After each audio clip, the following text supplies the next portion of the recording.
Check. Blessings, Millicent. Big up yourself. Check. Check. Check.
Check, check, check, check, check, check. Big up on yourself.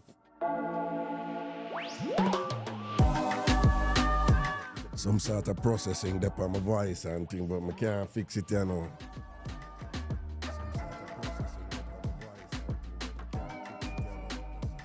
Well, on there's something.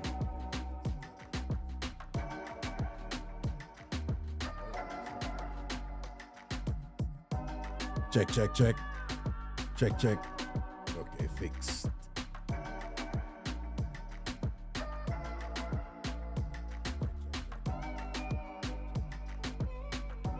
Yo, see how to big up yourself, you know.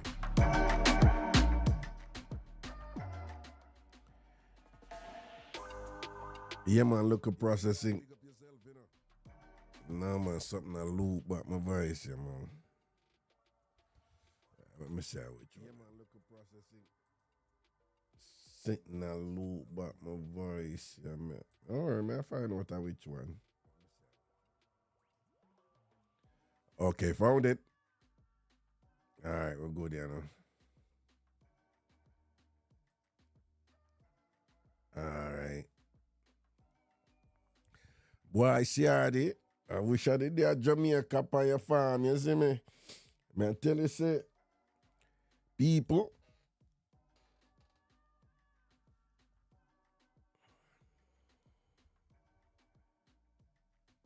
Check, check, check, check. Let's make sure it's anything.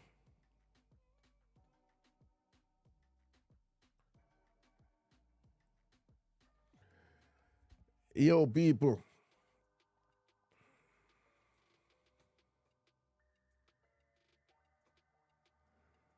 All right, let's see what I'm going over here. So. Hey, people, you know what I say? Me I tell you, said the flu fling me down wicked in the man.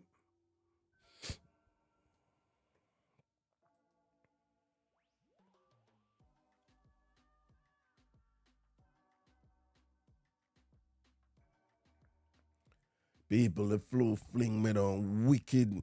Why sound allowing some sort of processing the my voices. Sorry, people, I'm a bit of a perfectionist, you know. Sometimes I just relax. And another time it's like I can't.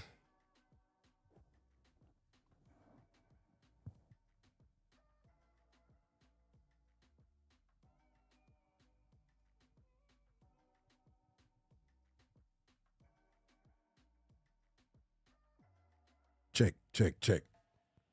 Check 1 3. 1 3. 1 3. 1 3. Yeah, yeah, yeah, yeah. See, they know. All right, yeah, that sound better. Take off that thing. On probably not hear it. Well, people who use them something, I don't understand. I mean, I say it. I look a coloring the depth of my voice. I look a slight reverb and a little bit of compression. Where me no need, because we just a flow and thing. All right. Hold on, 1 second.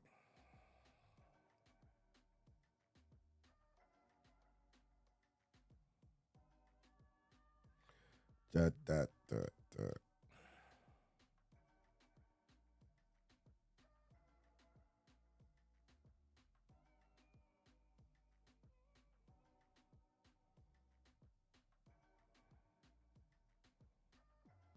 And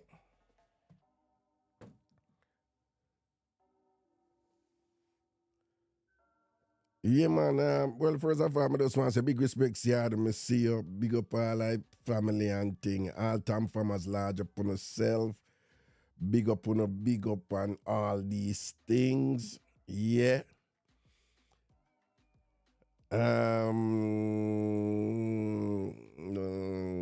See this thing as dry come right down so I can see when enough people are chat.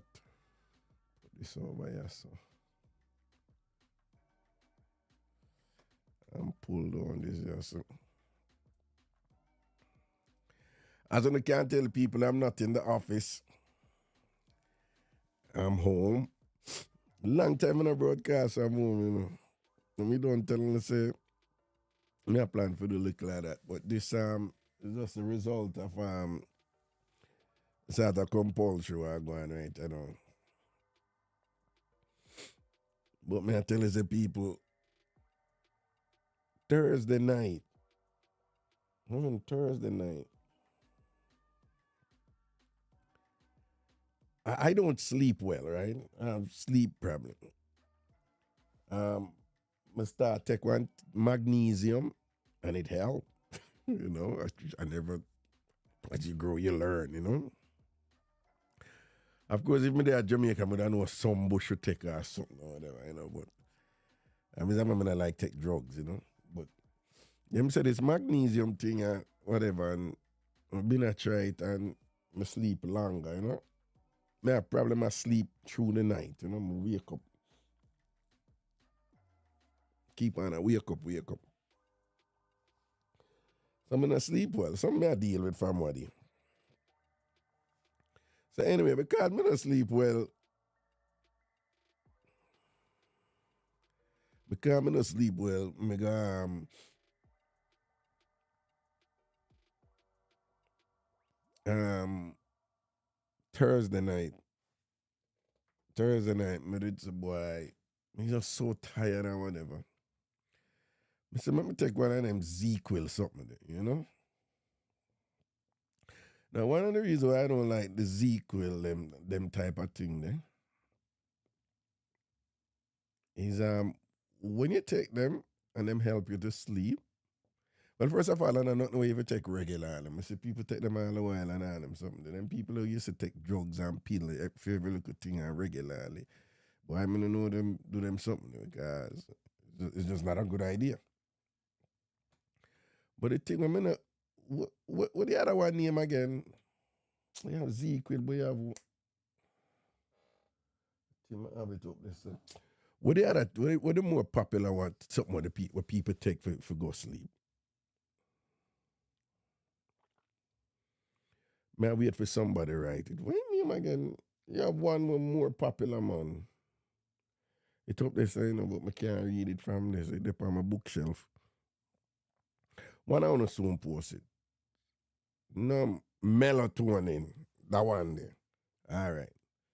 So when you take melatonin and the Ezekiel and them something there, them help you for sleep, you know. Them help you for sleep. But when you wake up in the morning, I don't know if this happened to you, and I don't know whoever take it. When you wake up, it's like you get your sleep, you know, but for some reason when you wake up, it still feel like it have work. So you wake up drowsy. I don't know if that ever happened to you. And I don't like that. Again, you take it and it help you for sleep. But when you wake up, when me wake up in the morning, me always me still feel drowsy, but it's a particular drowsy when me know from the certain when you take, either the melatonin or the Ezekiel or the whatever, you know. So and your body feel drained. So the idea is to take these things so that you get a good night's sleep. But I don't know what's going on with it or what's going on with it with me when I take it. I feel it's, I'm awake up, I feel it's still at work for me. I feel tired and lethargic. So I say it defeat the purpose. It wear off, you know, after a while. But, you know, I just feel there's something that go on there. So if you take it,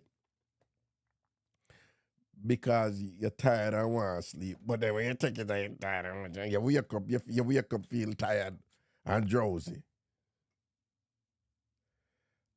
Only happens when I take it with less than 8 hours sleep.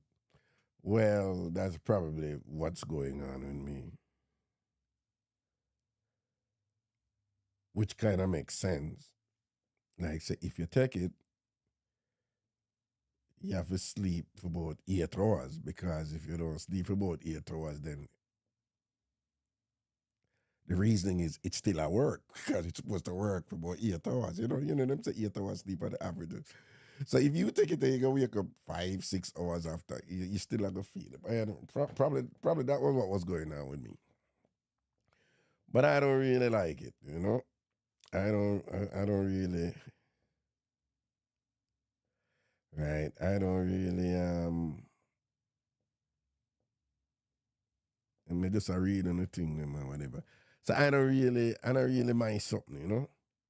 But anyway, I'm go take it Thursday night. Then after I take it Thursday night, no, me no know what, but it looked like my body did already a fight off something. Like, you know, so one big flu a go around. A big one, nasty flu a go around. It fling down my cousin. It fling down my virgin down at Atlanta. It fling down this next sister, you know, a whole heap of people. There's this flu going around. And so when me take it, me don't know what state my body did, you know. Because when I take it, me did all right, you know. But me don't know what state my body did in at that point. And me don't know what them something they do to you to make you want to sleep. But my guess, I'm not the expert here. My guess is that something happened. Something happened when I went and took that thing, because it's either it relaxed my body to a certain way or whatever, and it make whatever made my body did a fight off. You know, it just make it can come in stronger, you know, because after me take that equal something, but 2 hours after me start feel the early signs are like, you know, so you have different type of flu. And you have that flu the way you feel bare pain in your ear can join first before you actually get the cold and the sniffles and whatever. But when the pain in your joint and the weakness are come, we all know it. You know, we're old enough. We're on a picnic. We know when I flu. We know when flu feeling come. So then after me take that equal something, you know, I start feel the flu thing a creep up. And I say, John, no, for real. People I know say, when I wake up Friday morning, man,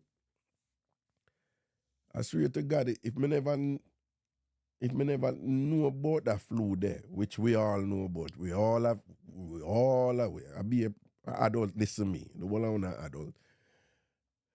All the way at least once or twice, we know of that flu they were fling it on, man. Your whole of your body peeing up, your giant them peeing up, and you're weak out. So I recognize it and say, Jano, most of that flu here come on for me wicked right, you know. I'm going to wake up Friday, man, and murder she wrote, man. Me I telling the people, man, and worries in I dance, man, me I tell them, man. But yet, I recognize what it was. You know, I know what it was, and I just say, all right, you know the drill. You have to go ride it out. But, you know, you couldn't go in and work, you know, and nobody gonna catch it. But even if I didn't want to go in Friday, I couldn't go in Friday, you know. I couldn't go in, man. I tell you, the whole weekend, man, mash me up, man. Out. But, you know, you just be like a gangster still, because you know what it is. And with them something, I care what you take. It doesn't matter what you take. It doesn't matter what you take.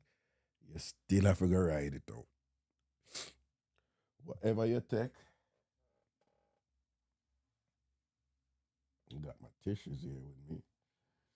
Whatever you take is just,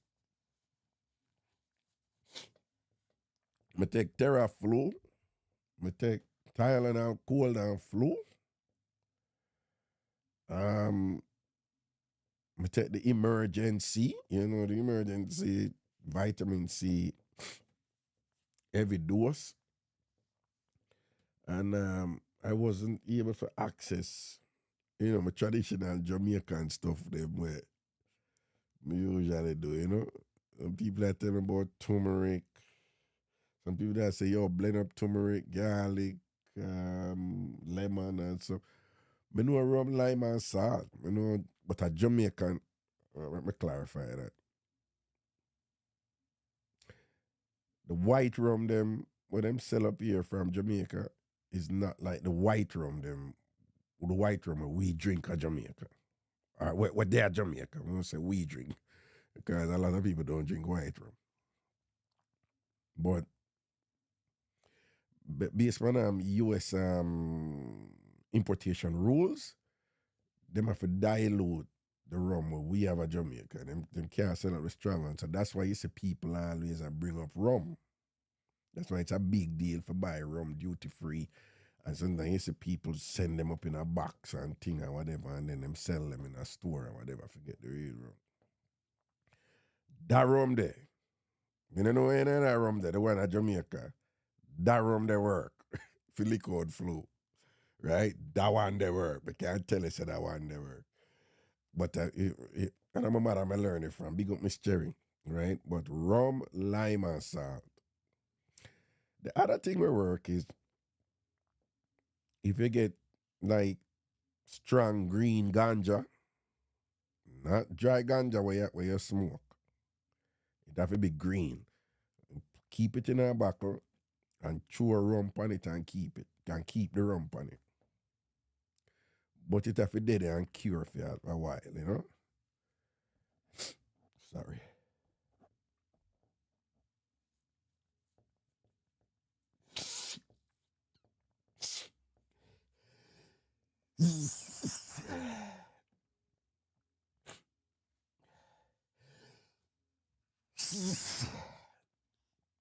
Ah, boy.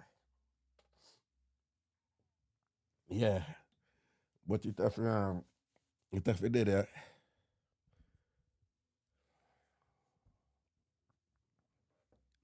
It have to dead for a while and cure. And keep feel like more and sneeze and the sneeze.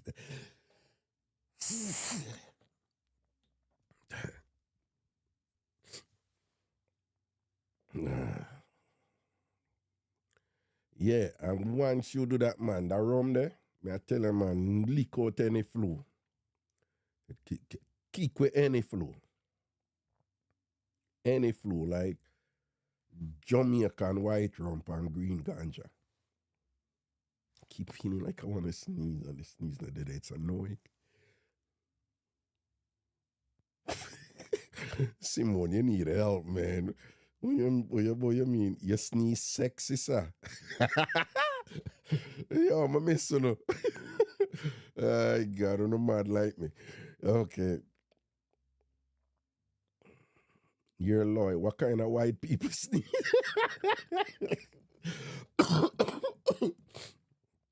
What kind of white people sneeze them there? Yeah, man. Nakita say a bee sneeze. Bee sneeze. White people sneeze. Sexy sneeze. When I'm mad people, you know.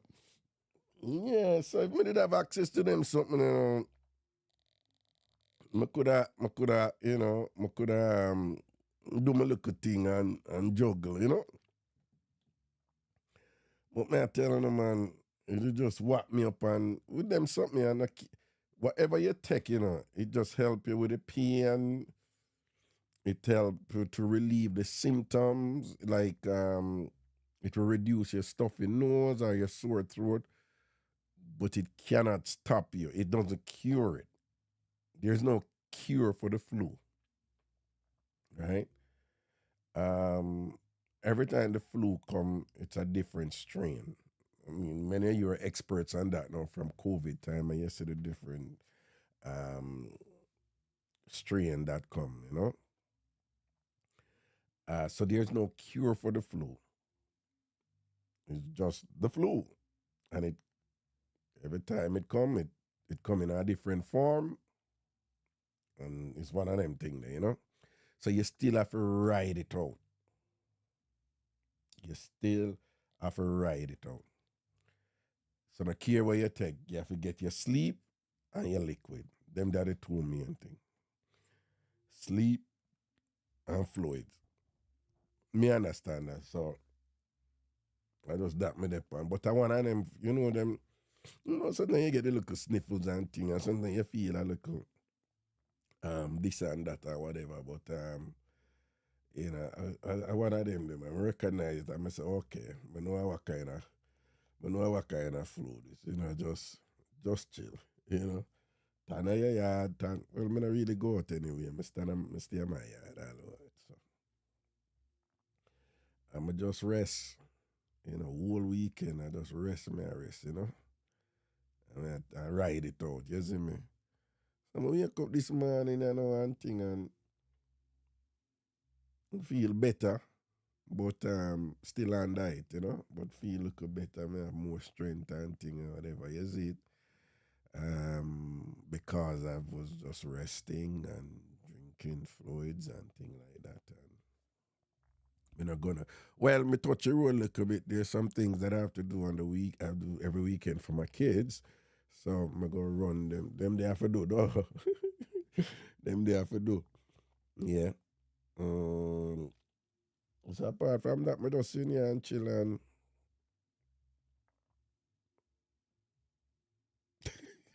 yo, some of the other said, look on God. Look what God post on the YouTube page, yeah. Oh, you mean, Raga? Ride it out. And you're still under it.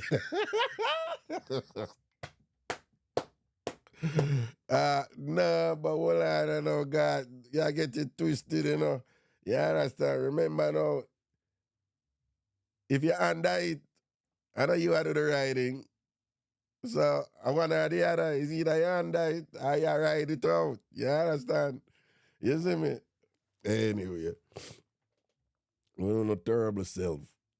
Yeah, so I did touch and go and I say, boy, I make me see whatever. So I wake up to them and just I say, boom, make me just roll off and about to carry it go work and go make people catch it too and them something there, whatever.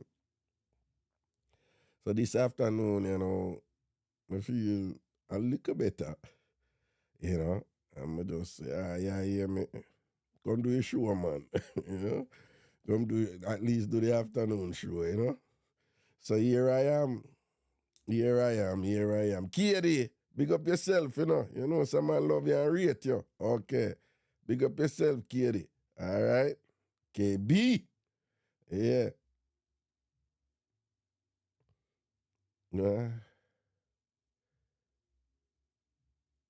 With the dirty people in there, say what? Pretty punchy. Pretty porridge punchy. Him sneeze like that because him don't want to fart. Now, know what I said? When I the annoying thing with flu, I mean, one of the most experiences too. You ever have that flu the way, when I sneeze, because the time you sneeze something, I stab you, stab something, I joke you or whatever.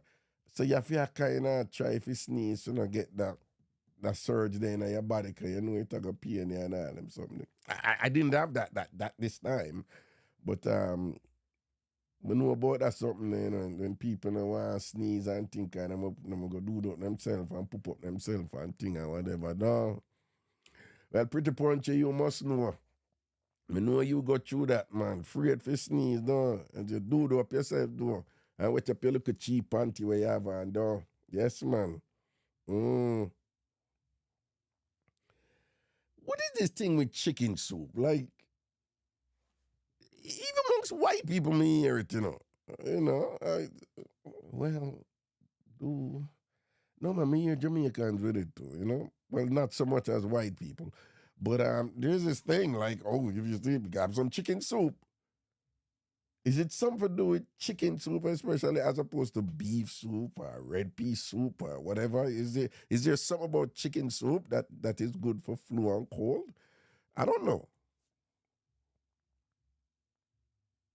I don't know. I just people are that type, but I know drinking something hot is good, And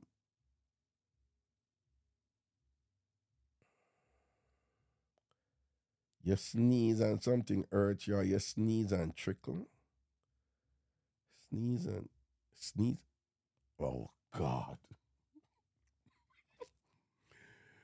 That is just such a girl talk. It's just something like a woman would say. Your man talk would say, sneeze and trickle. It took me like a second, like sneeze and trickle. What is she talking about? But yeah, sneeze and trickle. Don't it, Del Marine? Sneeze and trickle, tinkle, tinkle, no. there is something in the chicken for flu? Seriously, 20 Green? I don't believe that. I well, there's something in that chicken where good for flu. Well, I don't know.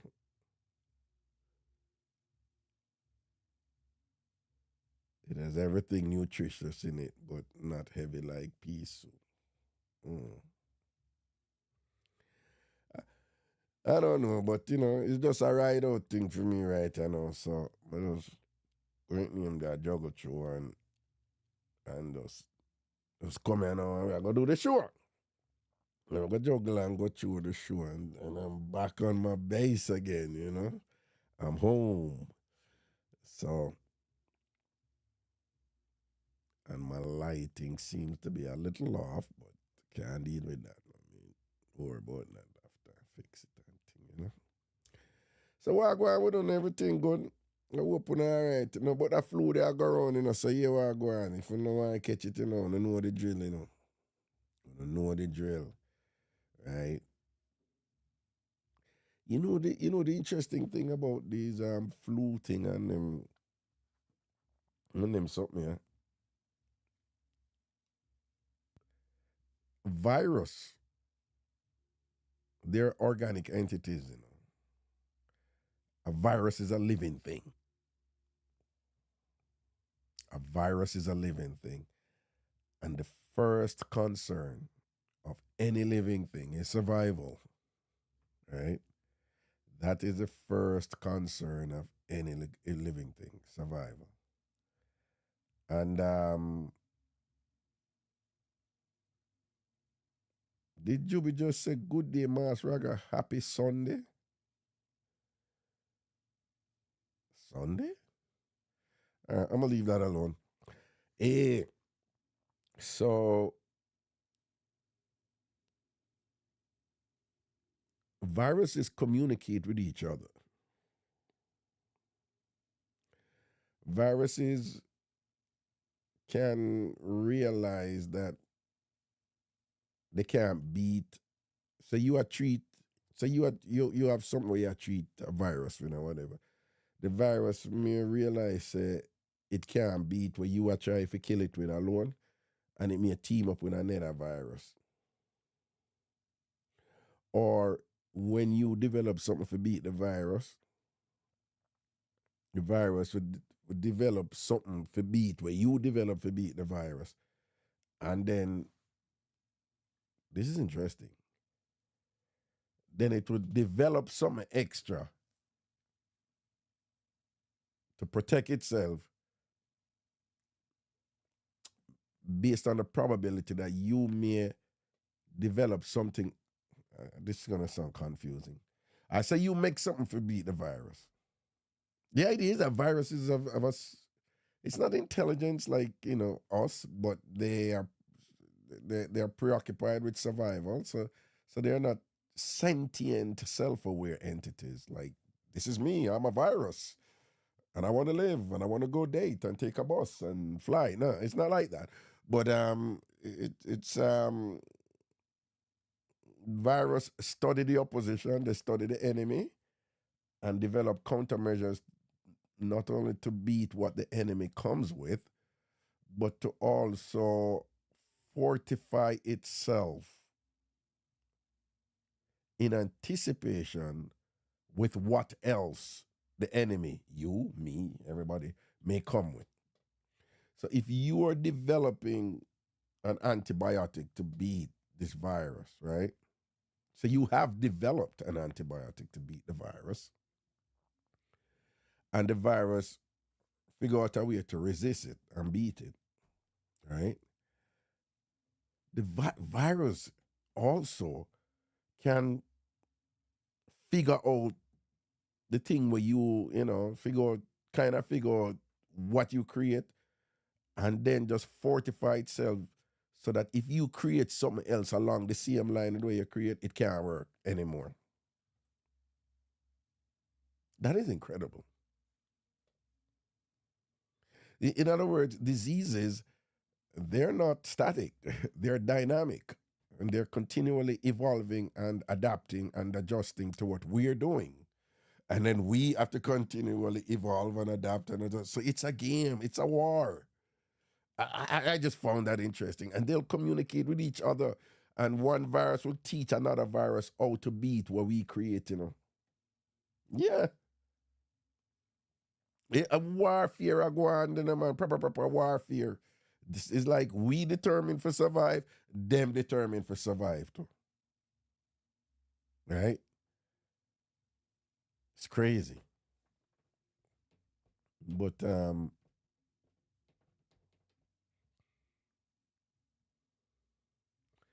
heat from the chicken soup helps to loosen up the mucus.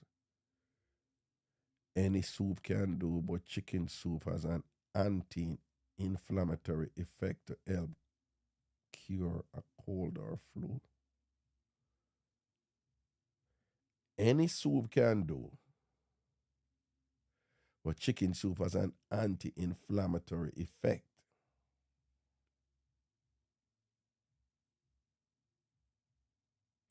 And a chin loy, with all due respect, so you use some big words, but you don't really say nothing, right? It sound bossy, but I think I know what you're trying to say, but you never say it a while ago, you just use some big word. You just use some big word and never say nothing. The heat from the chickens, this is what you're right. The heat from the chicken soup helps to loosen up the mucus. That by itself, you're not saying anything. The heat from the chicken soup, unless the chicken soup heat has some unique properties, again, that will do something different from any other heat. But just saying the heat from the chicken soup, helps to loosen up the mucus. You're not saying anything because you're basically saying it's the heat. And then heat from anything, then just boil some water and then inhale the heat from the hot water, right? So the only way that sentence makes sense is unless there's something unique in the chicken soup heat and whatever. But you never say it because right after that you say any soup can do. So don't answer the question why chicken soup, but then you go on now to try in an attempt now to provide something specific. You say the chicken soup has an anti-inflammatory effect.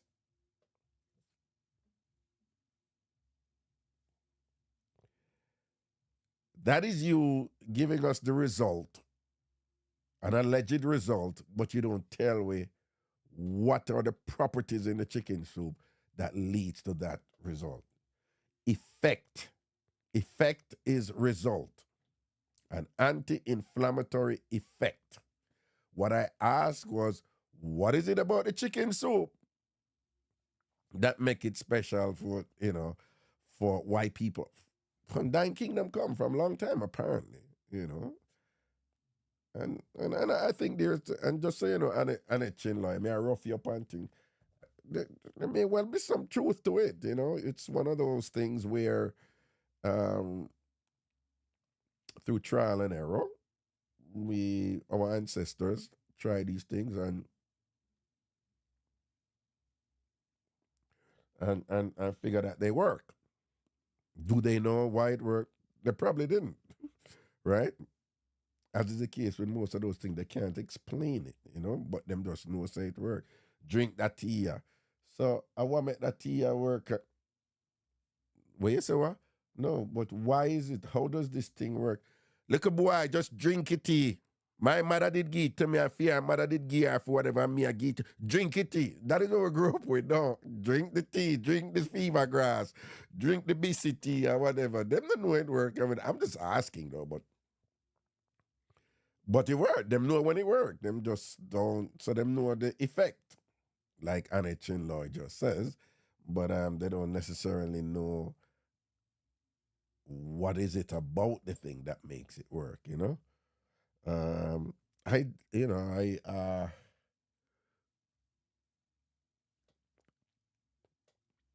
I like to be able to explain things. or just learn something new or whatever. What chicken soup I always get that ratings there. What make it even more interesting? Remember, vegetable soup is generally considered more healthier than chicken soup, right? But you never hear anybody say, "Oh God, you have flu, you're sick or whatever, have a terrible cold. I'm gonna make you some vegetable soup." Them always say chicken soup. I have no idea. And a chin Lloyd, it hydrates the body. And we're gonna beat you today, We're gonna beat you, batter you today, We're gonna beat you, batter. It hydrates the body. Oh wow, soup hydrates the body? Really? We would have never known that. Like for real? Oh, you're drinking the soup. The soup is a fluid, it's liquid. So, what do you know, Annette? You just educated us on something that we would have never known today, and you just cleared it up for all of us. That when you drink something, it hydrates the body. You just clear up that fluid today, Annette. Annette, you just cool with today. We are all better educated for having to hear that unique, revolutionary piece of knowledge where you just put power. The great thing about chicken soup, why it's so special, is that the soup hydrates the body. Wow! We would have never known that. And you just kind of like make it known right in there. We need to put it in like the journal of such and such medicine or something like that or whatever. And it, chin lie. People need fluid when they're sick. Well, duh. But drink water fluid. We know that. I'm just saying what is unique about the chicken soup. And you are responding right. It hydrates the body. That is what is unique about the chicken soup. That's why chicken soup is special. When you drink soup, and it's liquid, it hydrates the body. Bet you didn't know that. All right. Annette Rabito.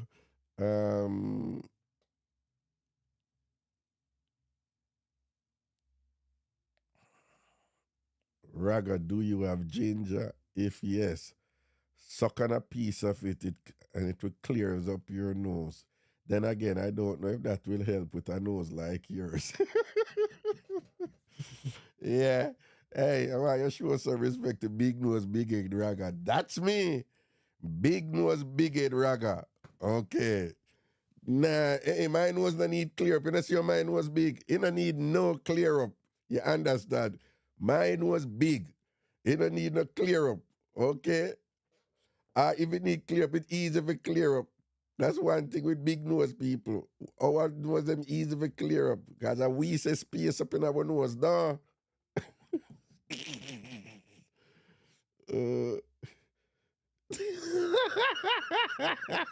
Yo, what's God to beat at it? God say, Annette Chinloy, girl, you just made the most important medical discovery of the 21st century. Oh God. Vicks. Black people and Vicks, man.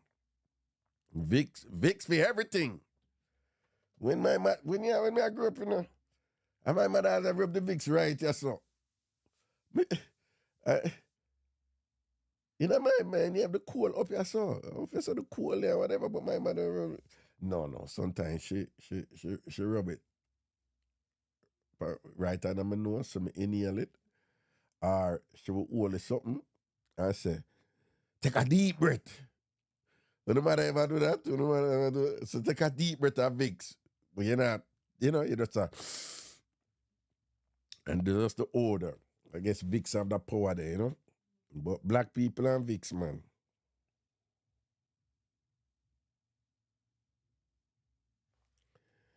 Black people and Vicks. Swear by it. All right. What else are going out there in the world, you know? What heap of sitting, you know, some heavy duty something, but me I tell them I don't want to deal with the heavy sitting there right now, you know. But interesting things are going. Ringy attack up with things. Ringy a come out and playing now and just I said it something to them. Him don't even fix them up anymore. Man, hey, you don't know the principle behind if you want to get somebody to do something that they swear they'll never do, or you know that they will not be receptive to it, that you don't tell them too early. And when you're getting them to do it, you have to train them in it, you know? You have to give them peace and creep upon them, don't you know the principle behind that, right? When you get somebody to do something, you get them to give you something or whatever, but you can't do it in a one go, because they might shut you down and say no. But you know, in order to get them in it and thing, you know, I just make sure, see. Okay.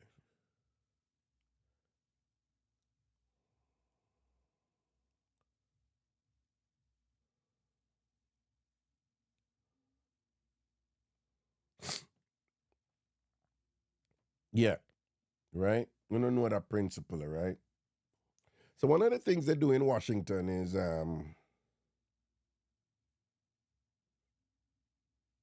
when they want to see how something is going to play out with the public, they will leak it first. So it won't come from anybody in there, but they'll put it out there. So one of the purposes of leaking is to put the thing out there and to see how they are reacting. And if the public, you know, if the public, if the reaction is kind of tepid or whatever, then you're like, well, they're not receptive to it, or you know, look like we can't do it because it doesn't sound like them really upset about it or whatever. But it's kind of like to test the waters. Another reason why they leak something before is to get you to get it in your mind, so that when it is announced, it won't be this big surprise to you, right? So they will do that. They will leak stuff before, really conditioning you for the big announcement of the same stuff when them already leak. So you hear reports are, you know, such and such are, rumors are, whatever. It's like in your consciousness already. So by the time you hear it, you know, it's not a big deal or whatever. So you have these, you know, these public affairs agency and them look at something they're really masters at this thing, you know, conditioning people to accept certain, you know, propositions and so forth, you know, proposals or whatever. Donald Trump is actually clever at that. Donald Trump is Donald Trump is not a smart man in some ways, but he's very clever in other ways, you know. And he knows how to do this repetitive thing. He knows how to use the media. You know, he knows how to use the media to get something out there, you know. You know, when you hear a song, you know, when, you know, many of you, I used this example before, but many of you, you will hear a song and you don't like the song. But then the song plays so damn much and you hear the song so much and whatever. Again, you know, that's why you always hear me say you cannot unexperience. So however, how many times you hear that song, you know, all of them time that in your head, you know, and it's cumulative. It's add on. So you find say all a song where you never like before, through you hear it so damn much, all one day you catch yourself and sing the damn song and you say, but I don't like that song, you don't know me I sing that song, I don't like your song. Right? That principle. Um, Trump is quite clever at that. And he has done this. with a whole bunch of things. And to the point now where he has always said some really unusual things and stuff that otherwise would be political suicide in the American political directorate. But he gets away with it because it's who is he, you know? That's who he is. But that's his short game. He would just say something. But he also has a long game that, you know, he will keep more and more, just incrementally. Just I say a little thing and then him add on something and I say, and then him add on something or whatever. And now it's at the point where there are some things they must say openly now, like, you know, if it was, you know, otherwise, if somebody did just come out with them something, the amount of condemnation and thing and whatever would have gone on. But, you know, these things were just done in a way, you know, where, you know, they were slow, you know, slowly creep upon us, you know, and now we can openly say things, you know. You know, the man is openly saying that, you know, he wants, you will never say he wants to be president for life, but we know where he's going with it when he says, look at Xi Jinping and Vladimir Putin. They're president for life, you know? And we should do that here. We should do this here. You know, we need to try this over here. We know what Rinja say, you know. We know what Rinja say. Right? Because Rinja come out openly and say, them man, them rate, you know. Rinja hide it, you know. Say, him rate Vladimir and him rate Xi Jinping because him say, some man for strong. Yeah. You get the people and for do what you want to do. Right? Remember the man come out and say, yo, you rate Kim Jong-un, North Korea. Nobody don't even go in at the place. And the man the wicked like, whoa. And the man come out, this president of the United States, I say, him like Kim Jong-un. And when the reporter ask him why, him say, when him talk, people listen and them do what him say him for do. People, I wonder if they realize, oh, we have just gotten used to this thing and it's simple or whatever, but how dangerous it is, you know? Because this man is saying that the man is openly admiring these dictators. The man is openly admiring these men who just rule and just shut down dissent, right? For the last 5 years or whatever, anybody, you know, since the Ukraine war, as soon as somebody say something about Putin and what, them dead, them drop off our building, this and that car kill them this and that, them dead. Everybody know what's going on. And you have a well, while he was president and then former president, and he's openly saying that, yeah, you know, them man them rate, you know. Oh, and why you rate this man? That's nothing to do with his vision and his and it has nothing to do with the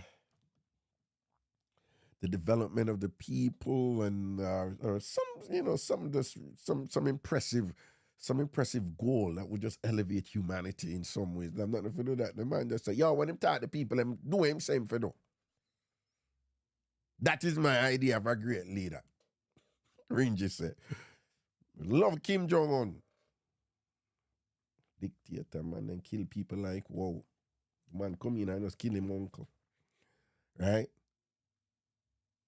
Why you like him? When him talk, people do him same for do. That's why I rate him. So the man out with it open. The man attack up the something with them open of what his goals are. I tell you know, that man they go back in at that place and not getting him back out. Because they're gonna learn from when you see how close him come the last time. I know I said no for the Jamaican don't love him for this and that reason, you know, but it has always been the case that these people, not only white people, black people too, you know, when them come out and them sound certain way, you always have people about them. Them always have people about them and thing and admire what they claim is their strength and them this and that or whatever until them start killing it too. Though. Yeah, one thing me you know, the man they say enough to make you know, so the man not too care about certain kind of people, and this so me stop it right there, so right. Even though enough of our people are support so them man, because of certain principles, at the end of the day, for them priority is not for certain type of people, and the man come out and say that the people still support the man. The man say shit whole country and identify country where him call shit whole country. Identify a continent where the shit whole country them there. Africa. Man, clear. And enough of our people still are supporting. Alright. But that is that. Okay, but when I go upon everything, we just notice where I go on this one. You know, success favors the prepared, you know. I mean, I tell you, say, you know, most of we're comfortably in that space and we can't imagine ourselves live anywhere else, don't it? But most people who end up have a run from where them have run from, them never imagine so them have to go live somewhere else either.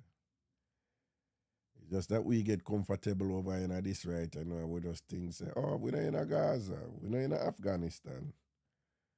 Right? We're not in the Sudan, we're not in this and that where we have to run, we go find somewhere else for live or whatever. So we get comfortable though. Cause you know the thing. That will never happen here. Famous last words of many people though. Yo. So I give that some thought.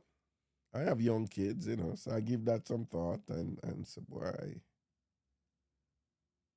what if, you know, so much has happened that we thought would never have happened. And so, based on that premise, as long as that power structure is in place and that collective intention is still there, which it is, and based on the factors that led to that, not only do they still exist, but they're getting stronger and stronger. Because remember, the main reason why Ranger by himself don't have the power, you know. He's not powerful, you know. There's Rangers, there's the people who are support Ranger who make Ranger powerful. Now the people who are support Ranger,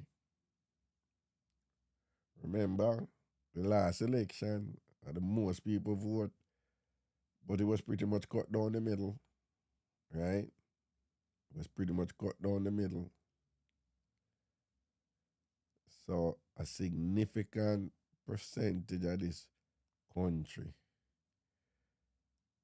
give Ranger power.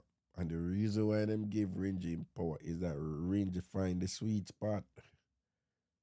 Ranger find the sweet spot, which is us against them. Them other people who is not like us. Now, don't get me wrong. It may sound like me I contradict myself, but there are a few things me agree with Ranger with. Some of them I don't agree with how him go about it. It's kind of brutal and harsh. But there's a few things. You know what Ranger say? We don't know what's going on with this trans thing, right? You know, if you say, if a woman says she's a man, or a man say him is a woman because him feel like it, you're supposed to acknowledge that. And you're supposed to acknowledge their pronouns. So if a man come up to you and you know as a man, and you're gonna say him, he might gonna get up. We're in a time now where he might gonna get offended at you, so you not call him she. And he might attack you or punish you. And you must suffer some consequences for that. So that is being imposed on you.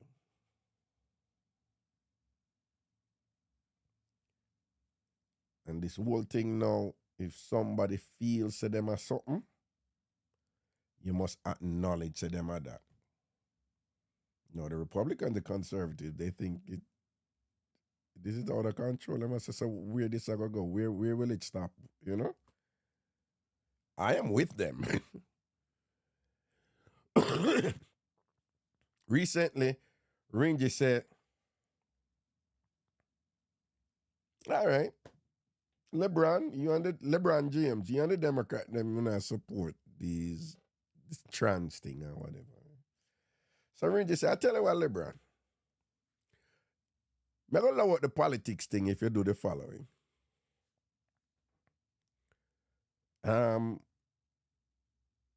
Declare yourself, say you're a transition, right? The female, right? And get both several other athletes on your level, so on that transition, right? And we're gonna go over in the female league. And we are go over to go play, and them have to go play with baseball with una say, them have to go play with, and we're gonna make a whole heap of money. Now clearly he's being sarcastic, but he's right. Right? I tell you so recently, a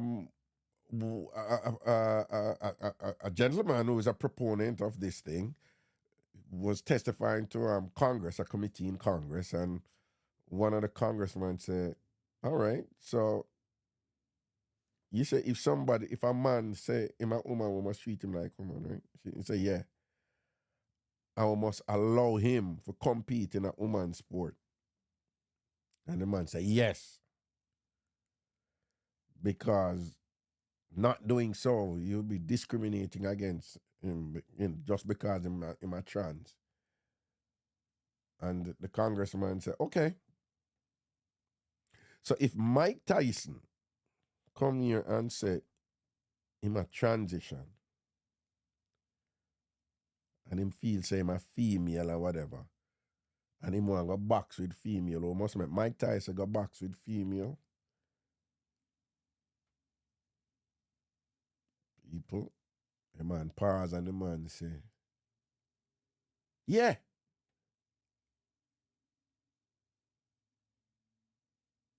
People are madness them something there, you know. A madness them something there. A craziness are going on out there. Right? And that craziness is on the side of the Democrats. With all due respect, right, and people can feel, disagree with me on. Like, women are under attack. You know, women are under attack. And this is just my opinion. You can disagree with me as much as you want, right? But we are at a time now where there are all these people who I respect them right to want to be what they want to be. I actually do. If you were born with everything suggesting, or most things suggesting you're a man, but you think you're a woman or whatever, and you want to be a woman, then fine. Be a woman. And people shouldn't stop you from being what you want to be. I don't think there's anything wrong with that. Okay? Everybody's responsible for their happiness. And if that's what's going to make you happy and that's what's going to make you feel like you're in the space that you're supposed to be, then so be it. Do your thing. All right? Do your thing. But this thing, I know, where that also translates to attacking women. And I tell women, say, them no fi call themselves woman too, you know? And them look a thing there. And we're at a time now where this is not an exception. It's a thing out there now, you know, it's said repeatedly where men, I tell women, say them for stop going like them have a monopoly upon period.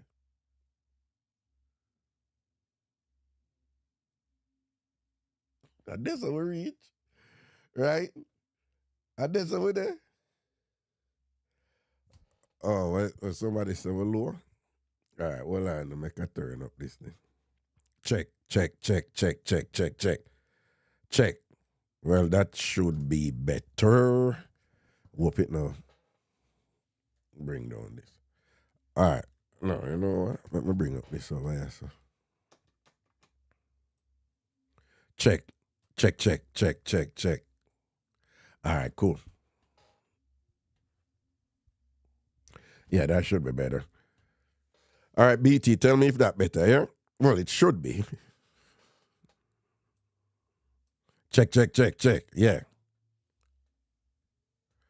Let's check your levels, you know?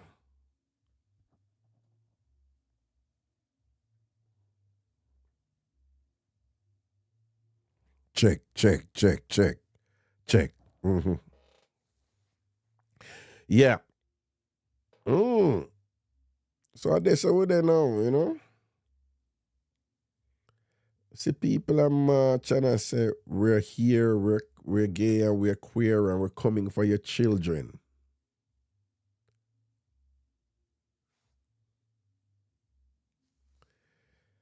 You know, so some of them think that I agree with me kind of in line with the conservative them, but me also know say them not really care for immigrants, right?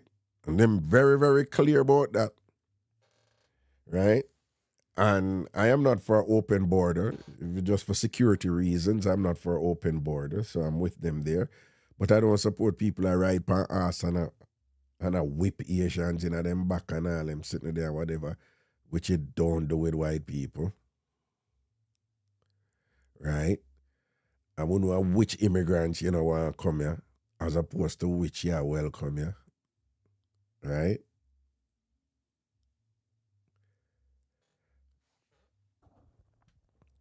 BT said the sound gone up. I look a bit better. All right, thanks. You know. I must say a long time when I drop back in my crib, you know. So I have some day I know and things. So yeah, people, we know some complicated times out there and thing. And he's a man, I love to stay aware, you know, and know what go on and watch what go on, you know. Again, the two very, very foundational important thing for success, people, right? I'm not telling you nothing new. You know, grew up when you hear all kind of say the early bird catches the worm. Blah, blah, blah, blah, blah. Well, preparation and consistency, right? Preparation and consistency. And consistency is associated with discipline, okay?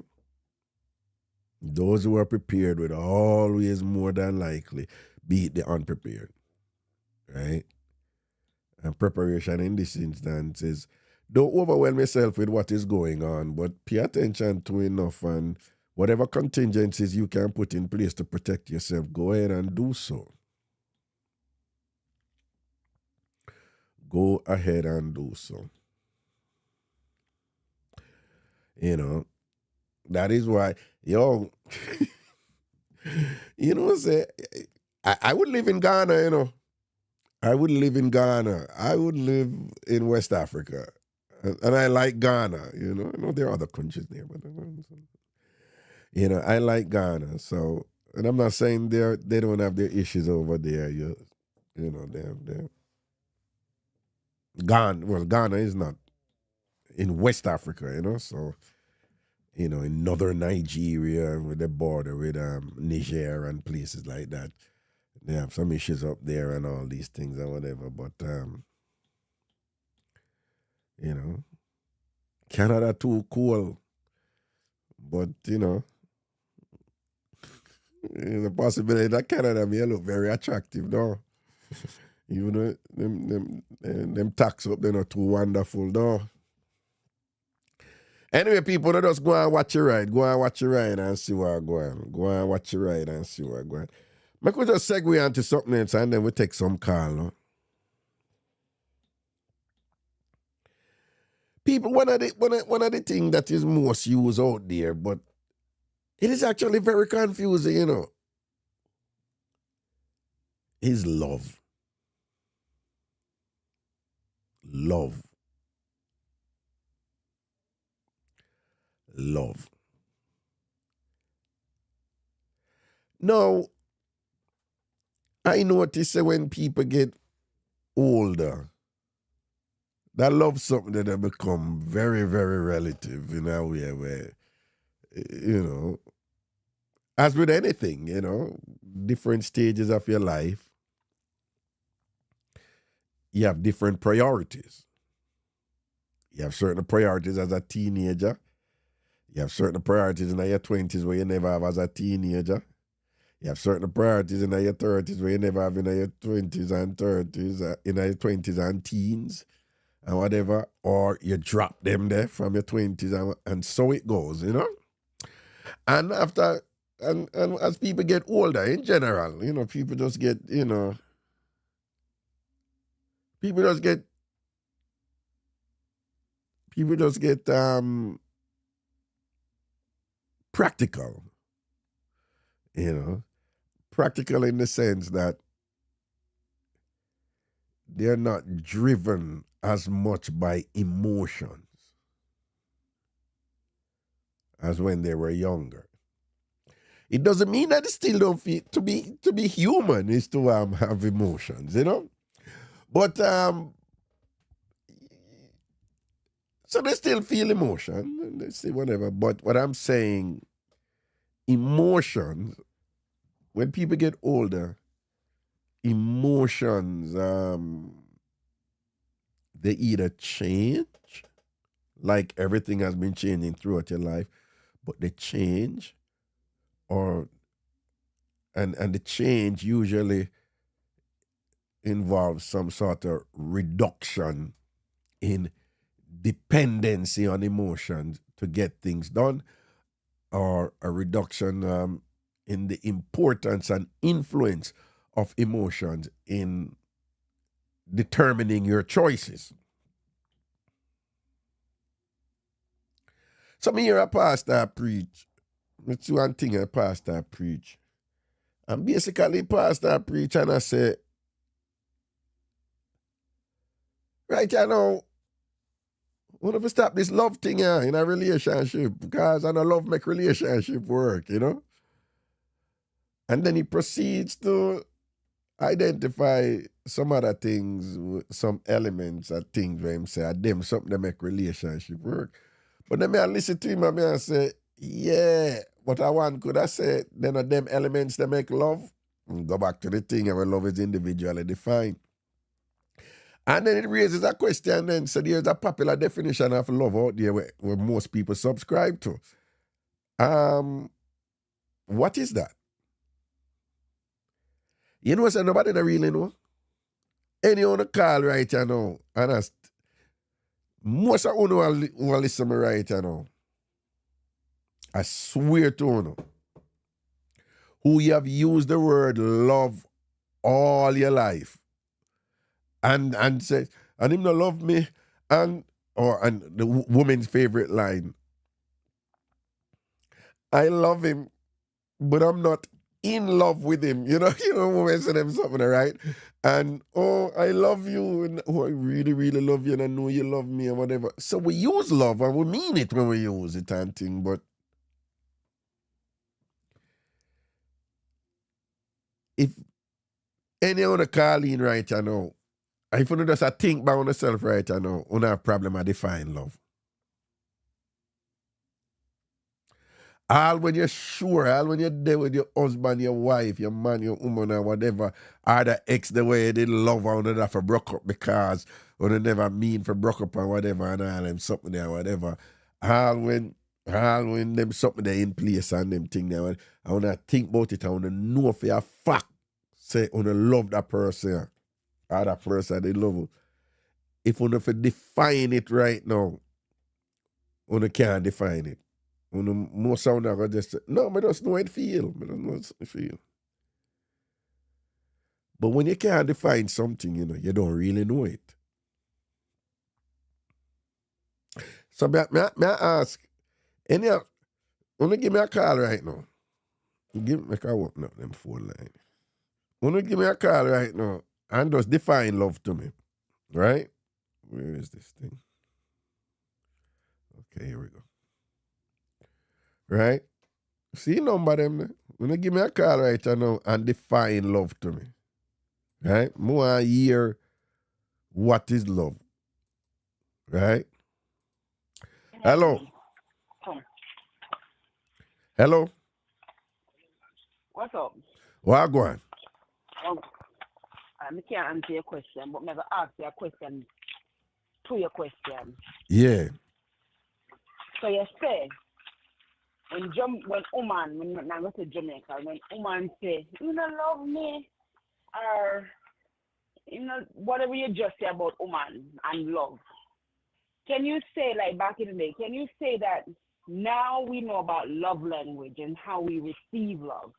Can you say that years ago, because we weren't aware about love languages and how we individually receive love, we didn't know if somebody really loved us because that was their way of giving love. You understand what I'm saying? I understand the love language part, but I'm at the other part I'm not really All sure. So right. if you could just Okay. yeah. All right. So let's just say me and you meet, and your love language is receiving gifts, right? Mm-hmm. I don't know that your love language is receiving gifts. I never gave you a gift. But Mm-hmm. my way of showing love is, or my love language for me personally is acts of service. So the way I show love to somebody is I will do everything for you. I'll do everything for you. I would never probably say that I love you, but you're not gonna receive my doing because because that's not how you receive love. You're Okay. not gonna think me love you Right. because me not do the thing them where you look on as love, All right? right. So you're not gonna think say, oh, the Right. girl and a check for me, All right then. right? So and then before we go further, um, could you just explain? I know what love language is. I know what it is a tool, what it is used for in these modern contemporary times, right?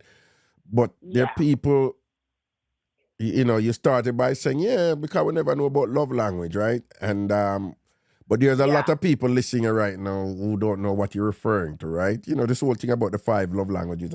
So could you just tell the people what this whole thing about love languages? Well, is my definition, like how I define it to people and for people to understand, is the way how you receive and give love. It's not just how you receive love; it's also the way how you show love, in my opinion, Okay. right? So, like as I said, my love language is acts of service. My husband can buy the world and come put on the foot. So the world nice to see, but then you never do this. You understand? You Right. never sweep up the world, right? You Right. give me the world and you carry it come and you give me the gift. I say, here is the world. But then and that's his way of showing love. I'm gonna give you everything I think you deserve. I'm gonna Mm-hmm. do this. I'm gonna do that.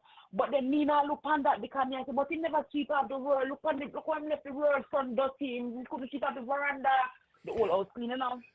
Right, But me and just look yeah, on and it it's because and that is a cardinal problem out there. Like this whole idea, yes, like I did the world for you, and it's not enough, and women don't know yes, what them want, and da da da da and da da da, and all this yeah. stuff. When it's a But the misunderstanding, yeah. woman that does, but rather that guy that's saying that too, I did everything for you, he's doing it for the wrong person because that person does not know that by him doing that, that's him showing. Another person might be words of affirmation. That boy probably never tell her him love her yet. He never tell her you look nice yet. But him go above and beyond to make sure it's a food in the house, this, and he does everything else because that's just his way of giving love, of showing you that he loves you. But you can't receive it because that's not your way of receiving love. So a lot of us, I don't think a lot of us knew, and I'm saying us, I'm 42, but I'm saying us because we're all in the collective together. A lot of us did not know what love is 20, 30, 40 years ago, 50 years ago, when my mom was a girl and my grandmother was a girl. All right, Because all to right, them, all that him, right. Okay, can't take okay. care of No, no, okay. him can't do this. No, no, no. All right then. You see what you just said? You say a lot of us did not know what love is 20, 40 years ago. You said that, right? Yes, And that means that now we have advanced to a time when more people know what love is, right? That's what you're saying, right? Not exactly. Not exactly. But Yes and no, because I think more people now are more emotionally in tune to their feelings than they were years ago. So more people I'd are agree with now that. Hmm. open to facilitating them different ways of receiving love, different ways of showing love. Boys now know that there are love languages. Girls now know that there are love languages. Oh, shouldn't like one time, man, buy her, No, no, so no, my no, no, youth no, never no, no. buy her I nothing. hear what you're saying. So you are Okay. you're basically talking about the operationalization of different types of love. Yes. But what I'm asking you, which I would hope is a simple question, Oh, what is love? okay. In order for me to answer that, I have to answer that with a disclaimer. Love is relative. I don't think the love is a universe. The word love is universal, yes, Right? but individually, I think love is relative because the way everybody receives and gives love in different ways. So I could say my man loves me because he clean the house every day and he cook dinner every day and he drop out the kids then. And then another person be like, oh, that's standard. He's supposed to do that. Like he didn't buy you a Dior. He didn't, he didn't do this. He didn't do that. But when I look on that, I don't know how to answer the question, to be honest, because the question is always answered from an All right. No, individual no, no, point of no, view. no, no. I always say love is individually defined, so we're on the same Yes, track here. But you hear what you after that, after all of that, you hear what you end up with. You hear what your last sentence was. I can't really answer the question because love is relative. And you remember my point at the beginning? I do not know. I'm No, sorry. my point at the beginning was if I ask you people the definition of love, most people can't define it. But we understand it if Yeah, we feel it and if we see we it or whatever. understand. Yeah, But we and can't. We don't. In truth, is we don't ever. Like you just said, right?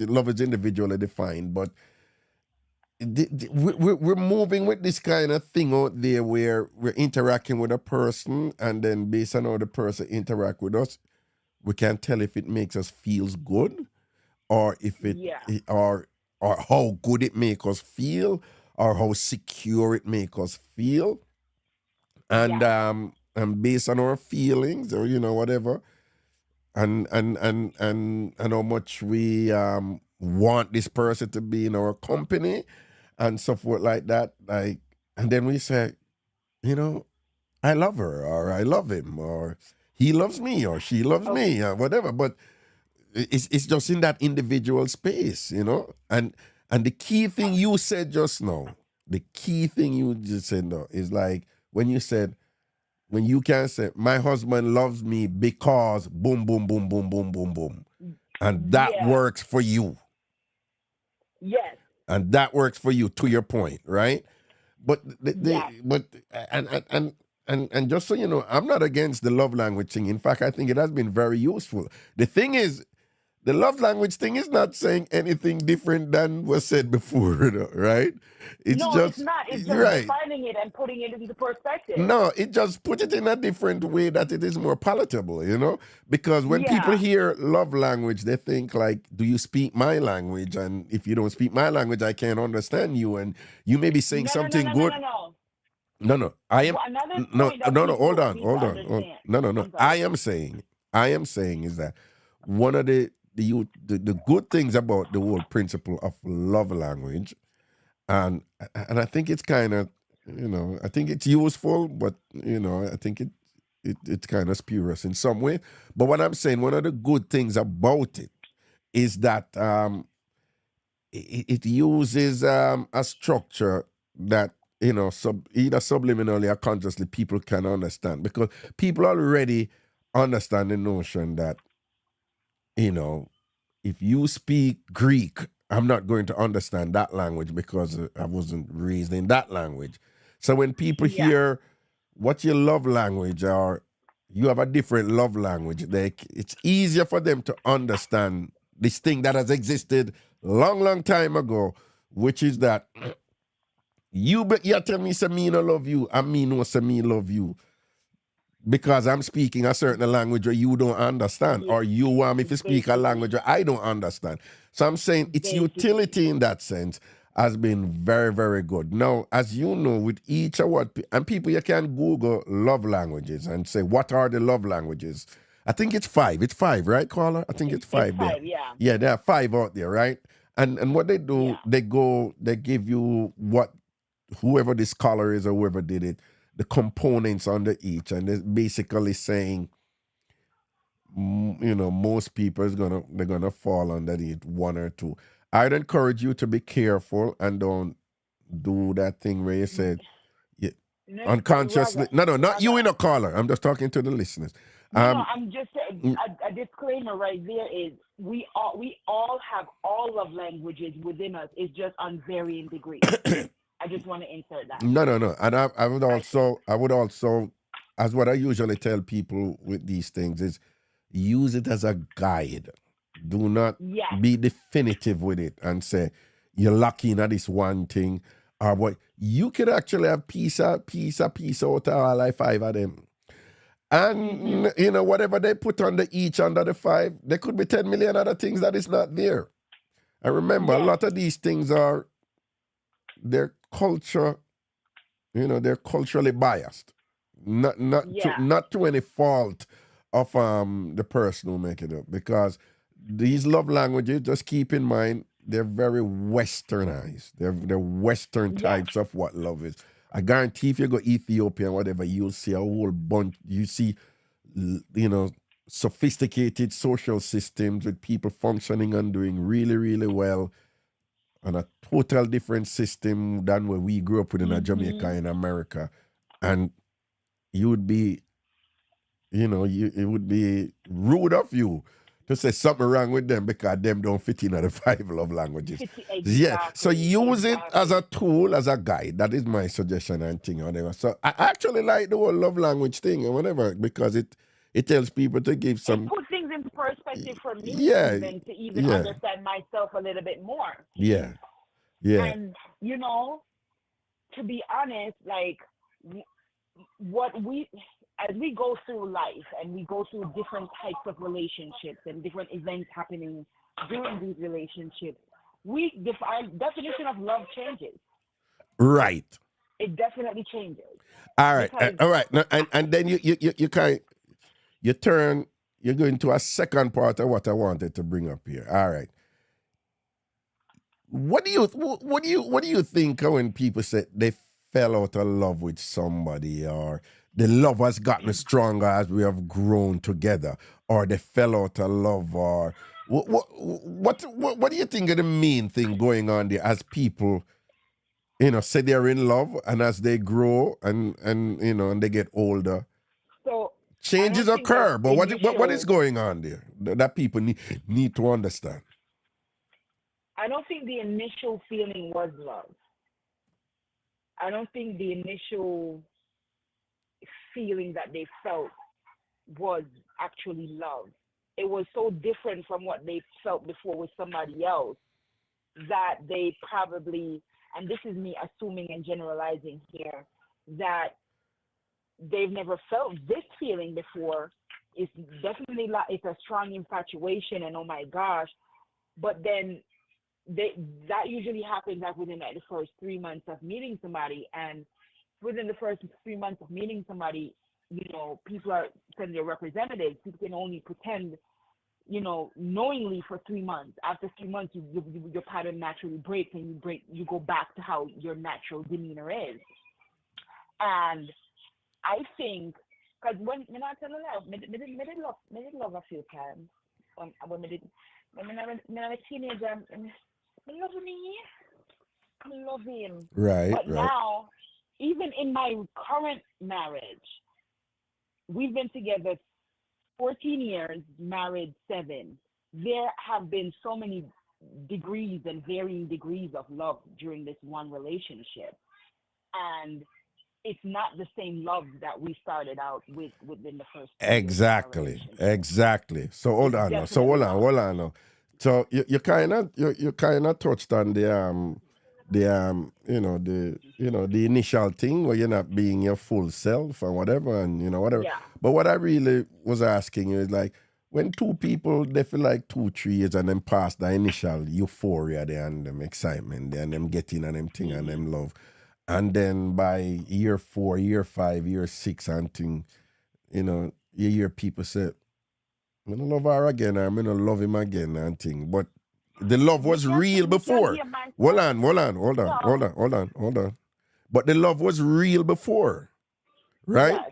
But then you have Yes. you have other people now, they would say that. They would say, no. We love each other, but our love we have for each other now is not the same love we did have for each other when in our first 2 years or 3 years of relationship. One different love, Yeah. And then we say things that, I can't imagine myself without her. I can't imagine myself without him. I love him or whatever, thing like that and whatever.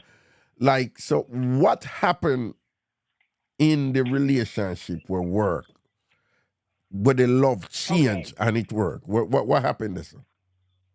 Okay. So I can only answer from a personal point of view. Mm-hmm. You're 7. Okay, so she is 5. So I'm gonna say 6 years ago. Yeah. Something happened in our relationship. Before that point, nobody, I almost said nobody, not even Jesus and his 12 disciples could have come and tell me nothing about my husband. Right. Nobody could have tell you nothing about your husband up to 6 years ago. Let me put it out there. He didn't cheat. There was no infidelity. We don't have that issue. Right. That's not one of our issues. Right. Nobody before couldn't tell me nothing. Yeah. Something happened, and we had an argument. Mm-hmm. And the words that came out of his mouth shock you. Made me. Then kick on the foot, kicking me on the knee, kicking on the back, kicking on my inside. Yeah, so you never know, say him have them something there inside of him. You don't, if anybody did come tell you, say him would have said them something to you before, you'd have been like, him not do that. Him not do that. Right. Right, I'm turn idiot. Mm. Idiot, me like I do surprise. It was so bad that I could not look at him the same. I couldn't. Because I couldn't believe that he would have 16 more to talk them something. Right. We had to go, other families got involved, therapists, professionals got involved. Right. I do this. Because I go down to the Supreme Court and I get the papers there because I can't do this. Right. So then now, I'm saying, right. Say no, in a woman, with whatever the divorce reasons are, I never that. Right. None of them there. We had an argument, and I couldn't believe he said. So what he said made me look at him like, wait, what? So because of that, it was like a switch. It was instant hate, instant. But it doesn't look for me. Mm-hmm. But it wasn't until I got a different perspectives, professional perspectives, like when everything was all said and done and laid out on the table and the meaning behind what was said was laid out and how I received it was laid out and it wasn't really that and yes it was that, but it was what you thought, but it wasn't what you thought. Once everything we communicated, that's what kind of started to build it back, but rather that the build back about 2-3 years. It takes to build back. About 2-3 years, okay. About 2-3 years it takes to build back. I'm not telling a lie. And within the 2-3 years, divorce was brought on the table twice. And based on other people who knew the situation, them tell me something mad. Like, but he never. What make you? But it never, we could have sex. It messed me up mentally so bad that I literally couldn't look at him the same. Right. So everything was shut down for me. And I just can't be bothered. And during the time there was a pregnancy and we have to deal with that and other things. And it took a while. It took a while. But I can say the love that I have now and the Mm-hmm. love that I had 7, 8, 9 years ago is different. Even the Ah, love from 2, 3 years ago is different. it's different. It's different. No, sign into something else. Sign into Prodigy. Well, sign into it on the Chromebook. You can't, don't use that. Right. So the Thank last you. thing I want to ask you though, in relation to that, Hmm. um, so you ever heard people say that, oh, we have grown apart. They're like, oh, there's nothing wrong with her. There's nothing wrong with him. Nice guy, nice woman, whatever. But That's we've grown communication gone apart. No, no. So you have from heard people say that, right? So given yes, that what we have agreed on right now is that love is dynamic. It is not something still and hmm whatever. It is always in motion. And part of that motion has to do with just we growing as human beings. And you just don't think in your 40s, you just don't think the same way you thought in your 20s. I It's just a don't. reality. Mm, So yeah, for us to think that those changes will occur and our definition of love do not change also, it's kind of naive and it's unrealistic. yeah. All right. So And how hold are on, we growing as people and no, hold our on. definitions don't change? Exactly. But here's my question to you now. So given that you're at a point now where your love that you have now is not the love you had 4 years ago, 8, 9 years ago, but you've been together for 14 years. What do you think is required for people to stay in sync with their love, Talk, to stay in sync with their love while communication, that love is changing when they're growing so that they talk, don't grow apart? What? talk, What talk, communication? talk, talk, talk. Be honest. Talk about the things. Say the things that we don't want to say. Mm-hmm. Say the things you don't want to say. Say the something that we Say don't the want things to you your don't talk to want the to show and your say. cuss. Well, no, no, Say no, the no. things You you sure you want don't to say that given what and you just said about your listen. gentleman when him go say certain things where you No. know? Mm-mm. Eh? No, no, no.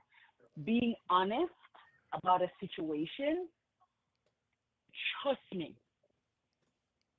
Trust me when I tell you, if you are honest about a situation, Uh-huh. it will make 100% difference. Trust me. Okay. Initially, it might be hard. The man might cause it, the woman might cause it, but once that person is open to communicate, it will be a cussing. Because as I said, it took 2 years for me to go through what, and if he didn't want to go through it and be patient with me to get over my whole hiccup, it would have gone within the 2 years. Like, oh, she have gone so far. Mm-hmm. But you have to be in a space with somebody where you talk. Let me tell you, trust me, and if you had asked me the same question a few years ago, this would not have been an advice. I've been like, F that, I'm going my way, da da da. Talk. Mm-hmm. It makes a difference. It makes a big difference. All right. Communicate. Communication, very important.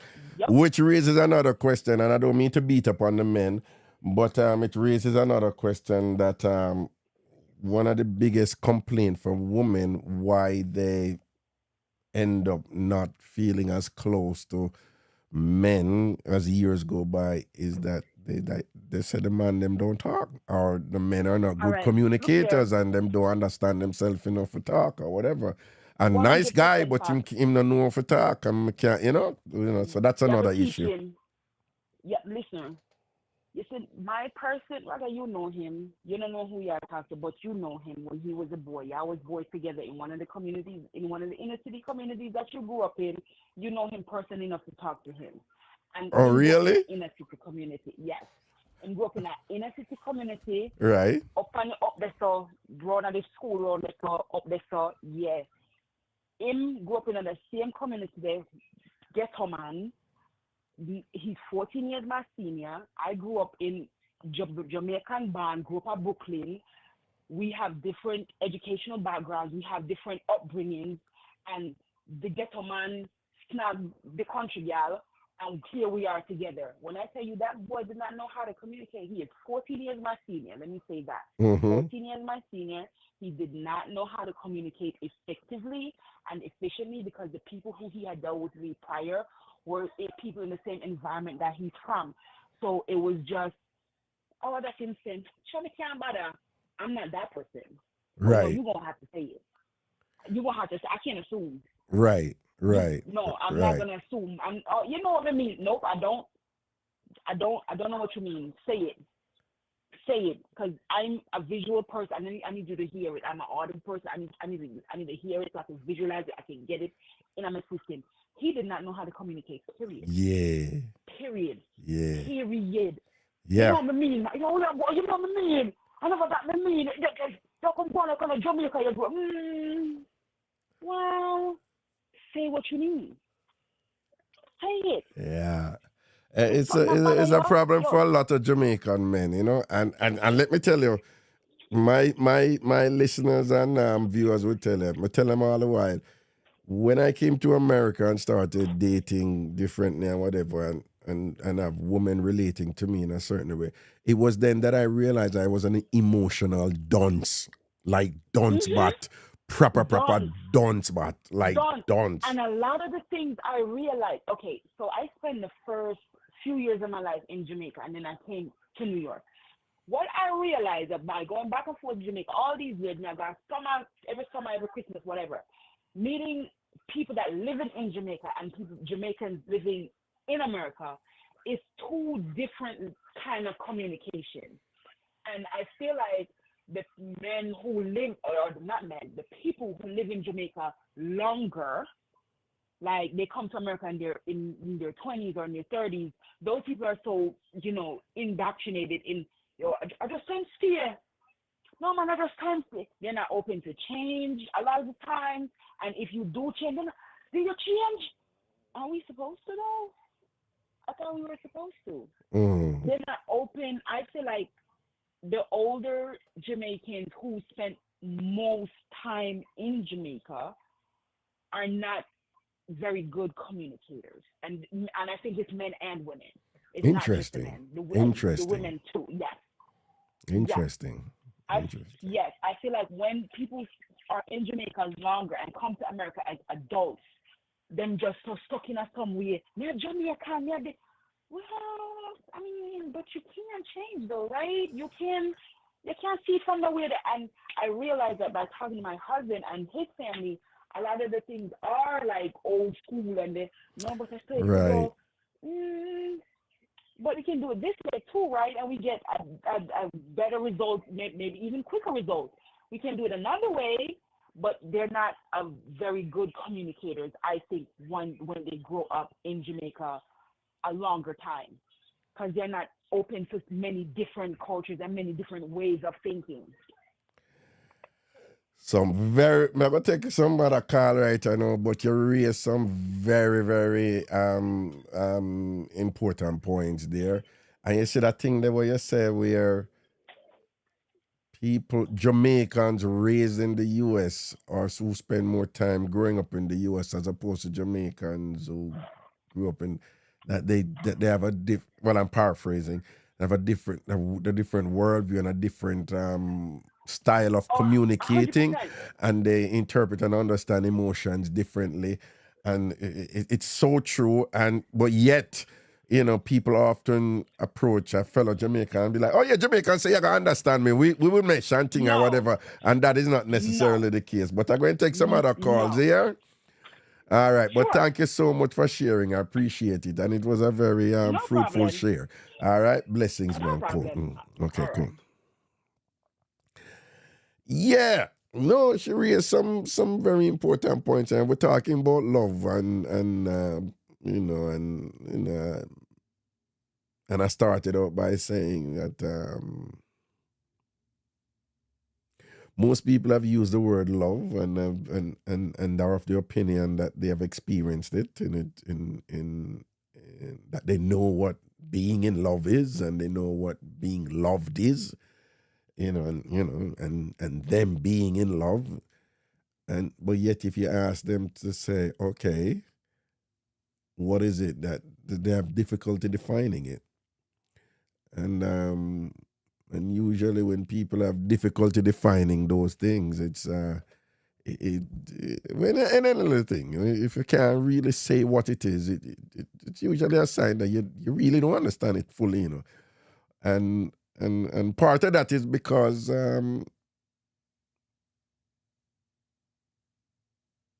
for most of us, we're just feelings driven. If you're there around somebody and based on your interaction with that person and their conduct with you, you feel good, or you feel secure, or you feel nice, or you're happy. And people just say, I'm in love. And you feel this kind of, bond, connection. Um, I do believe it's deeper than that. I do believe that I do believe you can experience a connection with somebody on a psychic level where you think that I can't explain it. You just feel different with her. You just feel different with him, and yeah, and it's like a psychic connection, to the point where that can even get scary sometimes. You meet somebody, you say you're in love with them, and then they're in pain someplace else, and you kind of feel their pain, and you don't know there's something going on there. So I do believe it can get deeper than that or whatever, but my overall point with this thing is that I think sometimes we sabotage ourselves and we sell ourselves short without knowing that we're doing it by having a dependence on this thing called love, when we don't really fully understand what love is. And so it is back to the caller's point about love languages. You can't look it up if you don't want on the internet. What are the love languages? And again, it's been out there for a while now. And again, I tell you, use it as a guide, right? Because you will see things there under each love language and thing. My suggestion is look at all 5 of them, and then after you look at all 5, don't run in by anyone, and then you look under each one, because each of the 5 have different elements under each of them, and then you ask yourself, like, do I fit more under one of these, and if so, which one? But then once you do, also, if you fit more under one, don't believe that because if you fit under one, you somehow have to align with everything under that one. You could fit more under that one, but it's just 3 or 4 things under there that is really prominent for you. And think, but the thing with this, it will just give you an opportunity to think. And then in thinking about you and how you function and what makes you feel good and what you like, you become more self-aware. And then when you're more self-aware and you're picking a partner and so forth, you're less likely to just be saying love. You tell this person about love and, love me or whatever and things like that. And you're not getting anywhere because you don't even know what love is, right? Worse if the person that speak a different love language from you or whatever, the person says, but I love you. But you don't even know when somebody really love you or whatever and things like that. But if you can then focus on the elements under whichever one, I'm just using the love language thing as a tool. If you can focus on the elements under it and say, the communication or the provider or your compassion, and so saying a really compassionate and thing, I tell you say, you call me, I tell you I'm sick or something like so, and you switch and go and talk about the movie after you talk about race sauce where you're going, whatever, and it's like you know connect when someone's sick, you know, care, so you can speak to that element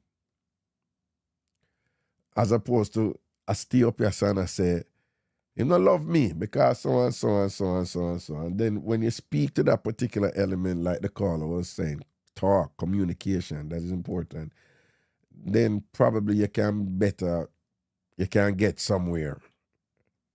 You may get somewhere where you have to face a reality that you're not comfortable with, but at least you're getting somewhere that is more honest than the ignorant space you were in before with this overused term, love. I hope I'm making sense. You know, again, I'm just observing people use this thing love and they complain about love or so and so on. And I'm not talking to people who are happy. I'm talking to ones who are not happy and things like that. And then when you ask them about the love, them can't explain it. Them just know 'em, but them can't explain it. But you have to be able to explain it to some degree, The number is 585-596-0606, 585-596-0606, 92, or if you're calling on the WhatsApp, 929-400-1249, 929-400-1249, 929-400-1249. I was also saying earlier that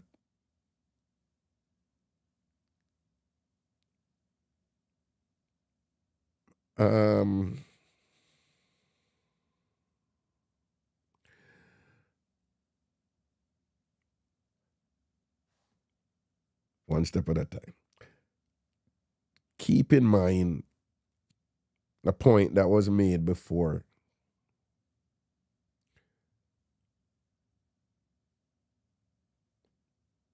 Relationships, some people said that they shouldn't be hard, right? Because, if somebody love you, it shouldn't take so much effort and things like that. Yeah, there's some truth to that, I think one of the best things in relationship is when you're with, when you're somebody just gel in such a way that you not communicate, but there's some basic fundamental things we don't have to communicate. We don't have to, it's just like the other person just understands. One of the frustrating things for me when I was dating after a while here in America was having to explain my Jamaicanness. And it was just like, right? It was just having to explain my Jamaicanness. That was just, after a while, that was just frustrating to me. But I see other people in interracial relationship, intercultural relationship. It's like,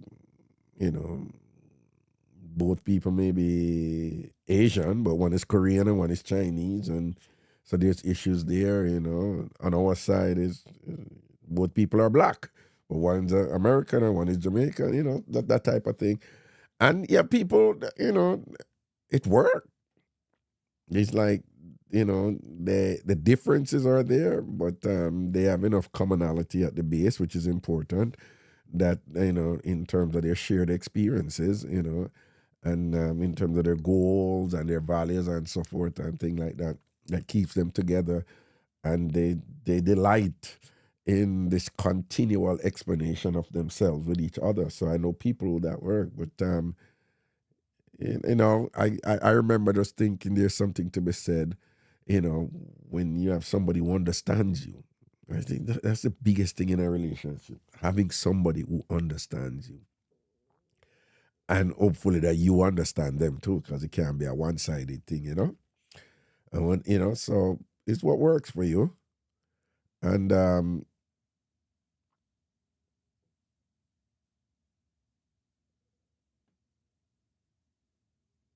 when you get on that more granular level with it, where you deconstruct it somewhat, and you're not locked up in this kind of cloudy space of love and euphoria and feeling good all the time and stuff like that, you know.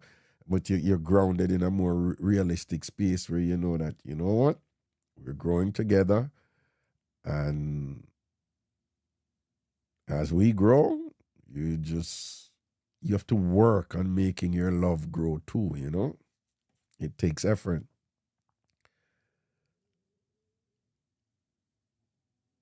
And it may not grow. And in every one of your relationship, the longer the relationship lasts, the more you're going to have to figure out what was beautiful from the beginning, and you love it just the same 10, 15 years later.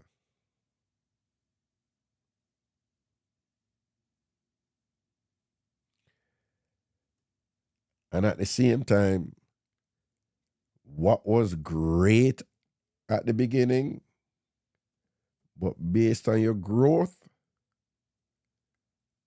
you know that, yeah, it was great then, but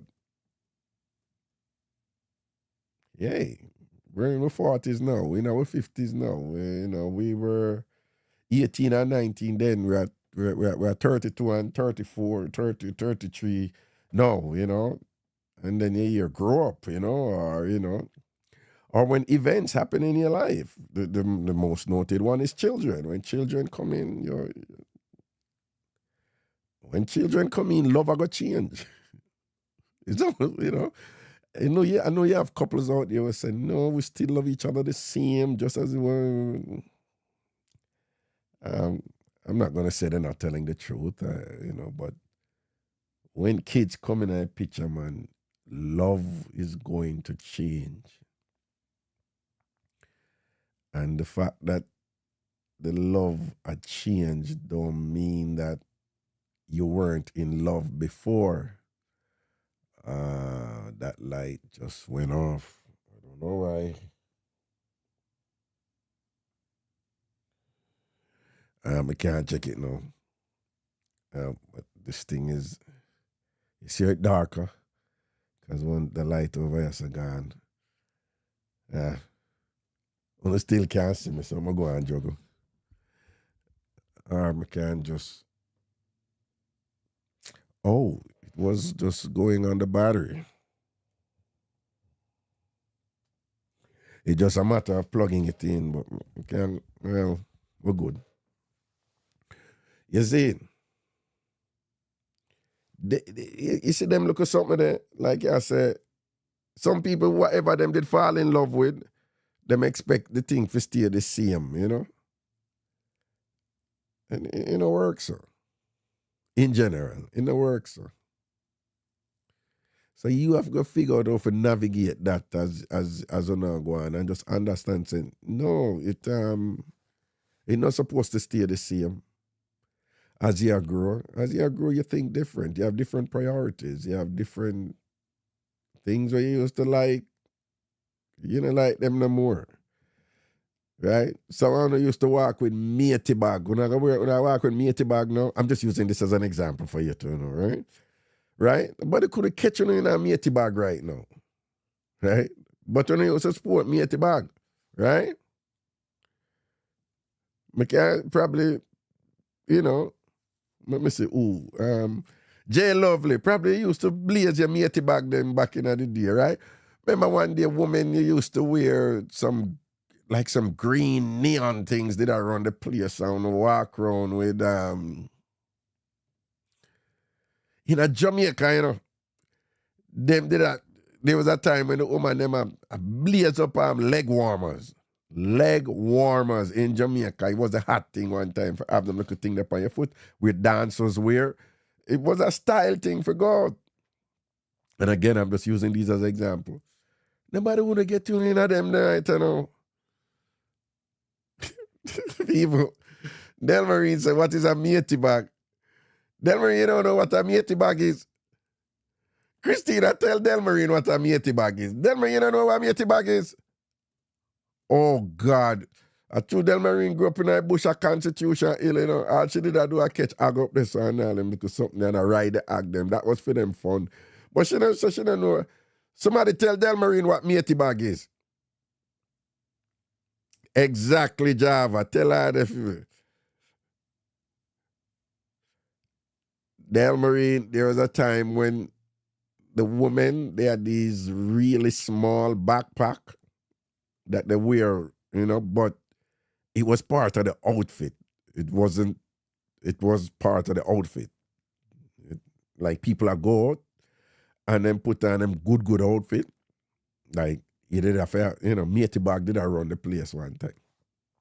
But the point I'm making is there's nothing where at the time it was the hottest thing and it was the biggest thing for you and it just kind of something just kind of capture your attention and even your obsession and thing, but you will never be caught dead in it right now and thing. Well, it's the same thing with personality. It's the same thing with life. You know, it's the same thing with, you know, identity.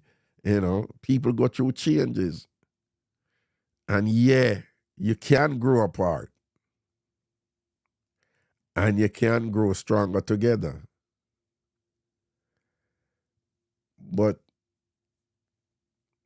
be careful that, for example, like the reason you think, say, you're not in love anymore or whatever is because it's not the same as it was then, 5 years ago or 8 years ago or whatever, when your partner is going through some significant changes that are natural based on growth, you know? Or equally valid is, yeah, you loved and care about for this person based on these qualities that they had at that time. So remember now, you know, just lock up in this love thing now, you know, right? Again, because remember, most people can't even define it, you know? But them can't tell you what the elements are in terms of how it make them feel and what the person do and them something there. But so equally important is if you and somebody link and a thing real and it was indeed love. It was love. But if you are grower and the other person not grower, and a person that develop different parts of their personality and they're developing, you know, different parts of their identity, and you are staying the same that they have grown from, that going to create a dissonance there. That going to create an incompatibility there. That going to create a problem of relating to each other. That is going to create the whole issue of like, you don't understand me. We're on different levels here. And that can genuinely mean say, yeah, you know, in love. But again, be able to identify the elements. Don't just go with your feelings, you know, if that makes sense for me, I say. All right? Charm said, why I had to search all over the place to find Raga today? I don't know what happened, Charm. Blessed said, why is it called matey bag?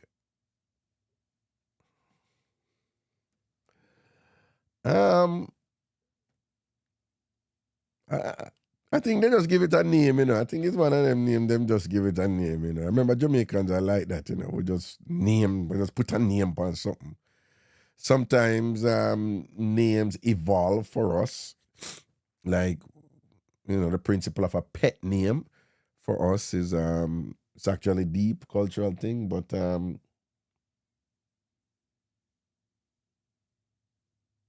like something have happen and then the pet name come up, or a designated pet name from something to do with family history or whatever.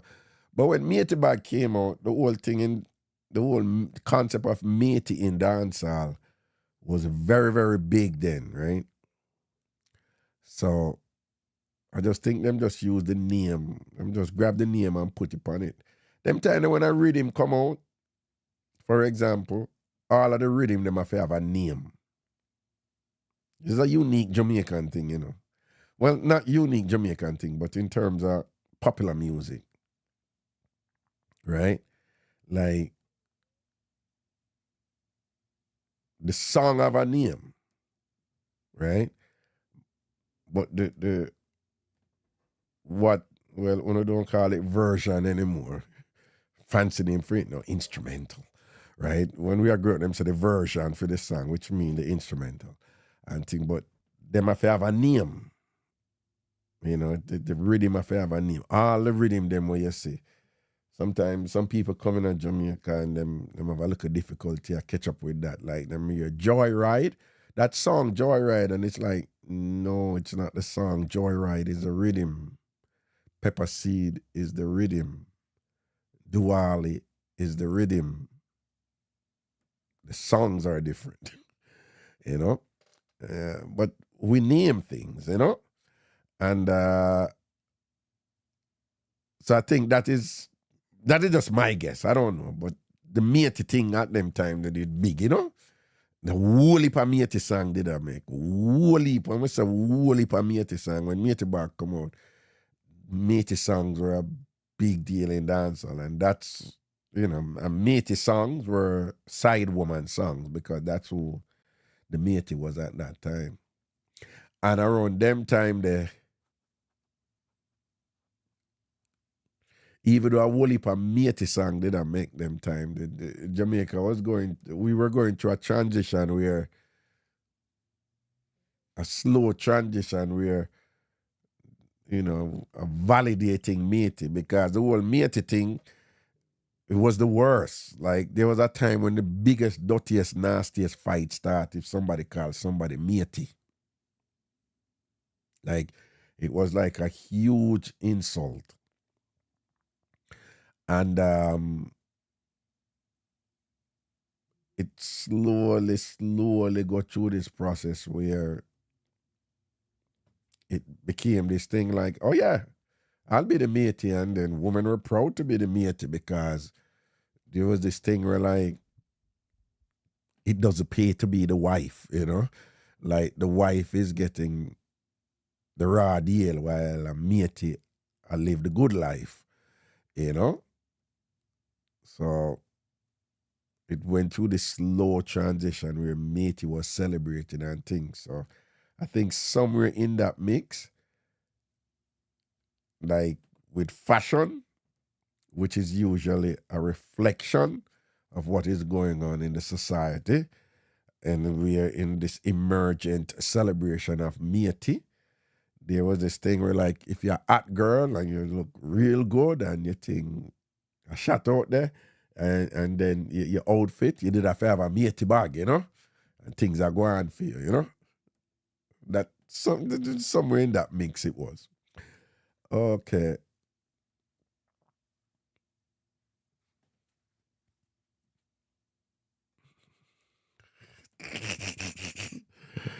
Big up yourself, Sha. Big up yourself, Sha. Big up yourself.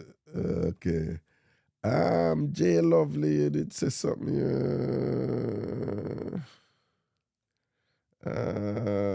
Me see something with Jay Lovely post. And just say, okay. When I used to try to communicate with my husband, he gets so loud, my eardrum vibrates, and we get nowhere. Um,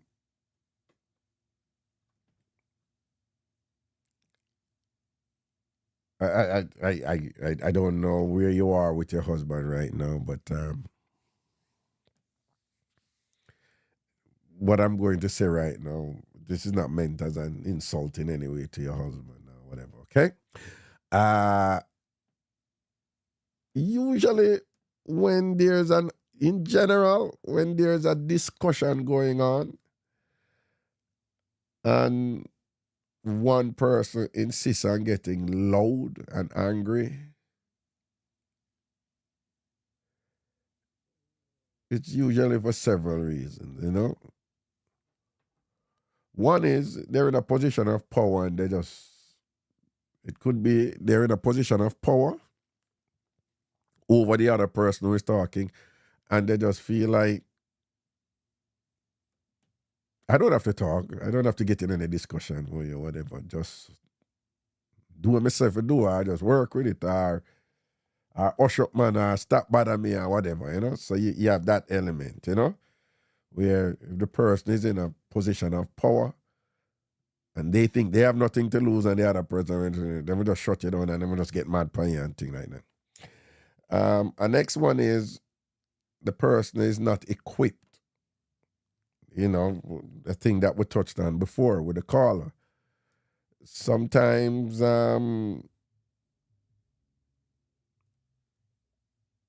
you could be with somebody really nice, really, really nice to you, who is just woefully inadequate at having a good conversation or having a meaningful discussion, towards a mature conclusion. You have people out there, they will just follow certain scripts, and those scripts could be result in them being nice people or whatever, but them just can't, they just don't have the capacity to reason a certain way and to understand certain things. Worse in the area of emotions, where again, many of us Jamaican men, we are socialized to be expressive through the emotion of anger, right?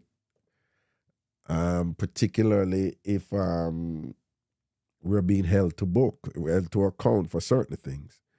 And women do it too. I'm just saying a lot of Jamaica, it's mostly, well, when I was growing up, it's mostly men that do it. But women do it too. Women do it too, right?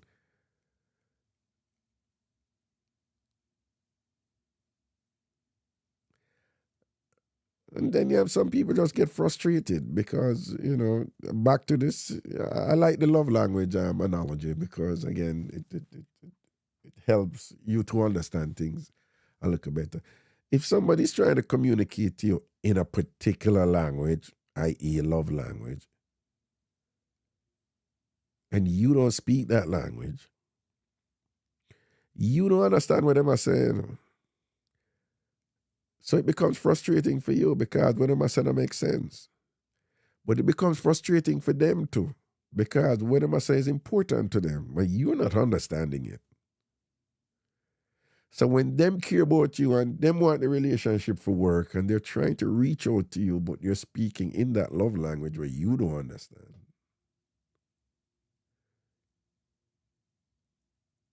it's very frustrating for them. And them think you just not give enough. And they reach a point to like, you don't care because you don't even make an effort. When is you just not understand what them are saying? Then you are speak your language upon your side or whatever, where you think so you are fulfilled where you need for fulfill and you do what you need for do and that person then not understand. But again, the two on on two different levels. That's why I tell people say, me think, the most important thing the most important element in any relationship are compatibility. And again, compatibility don't mean that the two on have to be alike. It just means that the two on can sync, understand each other and juggle. Even your differences. You look on the relationship that out there will work. The relationship that will work out there. Where you say I got 10, 15, 20 years.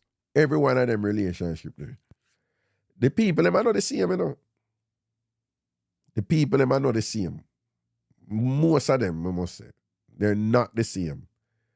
But what makes the relationship work is that each person understand how the other person different from them and them know how to relate to those differences.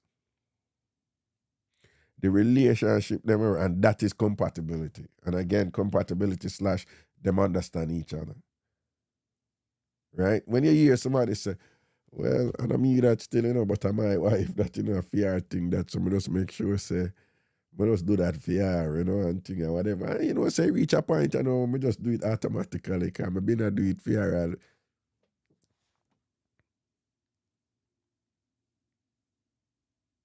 It don't mean say the person have to do it, but the person do it because it is important to the other person, you know?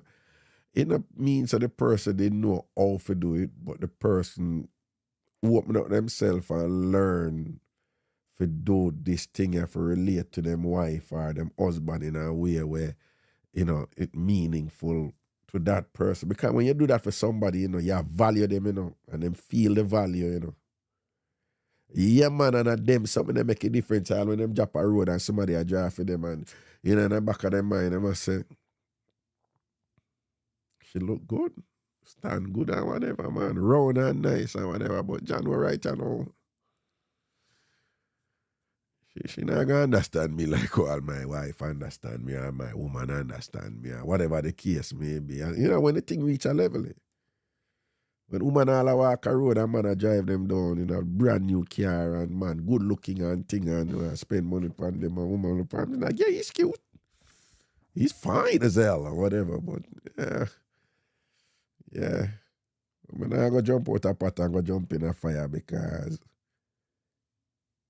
him not gonna understand me the way you know, our gentleman are gonna understand that the people them in a long relationship and when them reach that point there where the connection just them grow so well with them partner and they think so solid with them partner.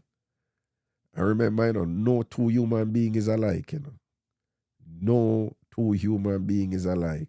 Worse when two human beings come together and form a union. That union is unique. Every union is unique. And the uniqueness of each union is based on certain components that make it up, right? So there are things between these two people that make with them special and unique. And of course, it involve, you know, blessings and pleasures and all these things, but it involved challenges that they overcame and tough times that them go through and, you know, testy situations that reach them and then prevail and whatever. But all those things contribute to something there where them, you know, it's like each person, you know, see the other one and the pressure and was there for the other one in different ways and both people go through fire together and both people have some great, wonderful memories and some fun times and thing like that. And all of that, you know, and composite and thing, you know, just form a unique union between both person. So once you have that uniqueness there, and the good significantly outweigh the unpleasantness or negatives, because remember, relationship are gonna have areas where everything on 100. That a part of the game. Again, successful relationships are not perfect relationships. Some people say it is perfect, but what they mean it is perfect for us. But it is not perfect in that it is problem free. It is not perfect in that everything is just 100%, you know? There are people with partners right now where the partner is not as good looking as other people who are look them, but them now leave the partner there. There are people with partners right now where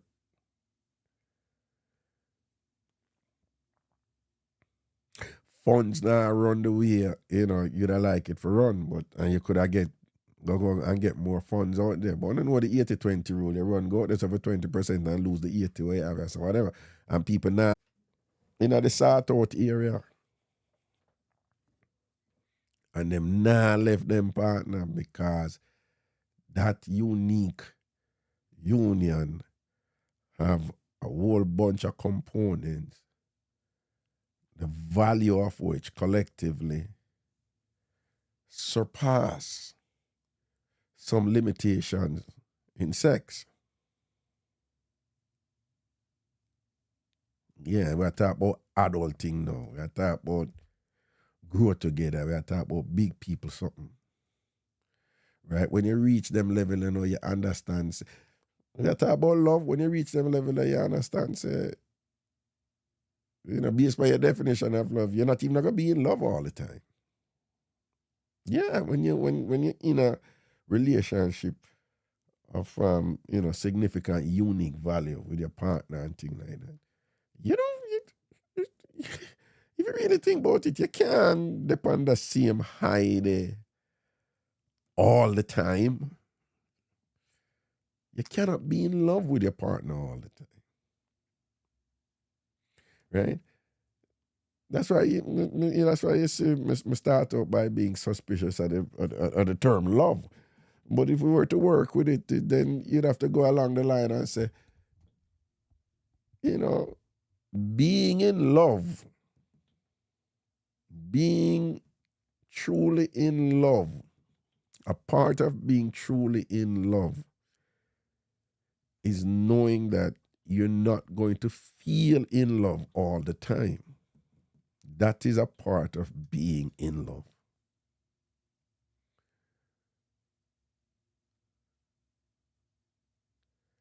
And even when you don't feel in love, that relationship must have some other elements to it. That when you sit back and think, you can say, yeah, but that's still my lady that, that's still my man that whatever, you're not left. Because boom, boom, boom, boom, boom, and be comfortable with that.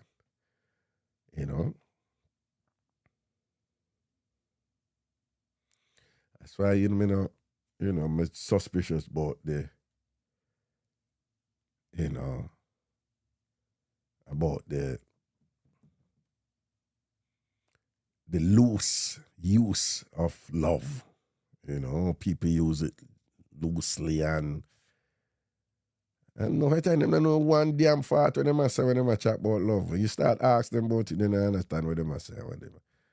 You talk to me about the elements now will make you feel certain way, the way you want, what you need and things are, me can communicate some things to you to where be good for you and you never ever did think about that and you can say, wow. And then me and you can work to you achieving that and you can work with me achieving that and we can enjoy each other when we're growing and achieving those together. You understand? And that way, then if you want to say love, but use love loosely because you understand the elements of what makes you feel good, what aligns with your goals, what feeds your purpose, and what this person brings in addition to you. I will not just talk about material things like money and whatever, but what they bring psychologically and emotionally and things in addition to what you have and what you bring psychologically and emotionally to in addition to what the other person have in a way that when put on on the resources together, on the emotional resources together, and on the intellectual resources together, on the social resources together, whatever, it create that unique, special, relationship between you and your partner, and that adds value. Value where and jeopardize, or value where you want to protect, or value where say you want to ensure just continue and build same way. 585-596-0606, 585-596-0606.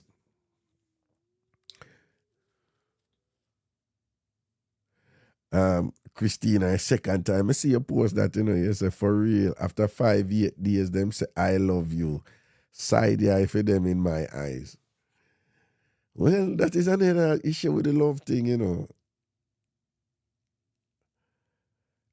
Christina, I agree with you. I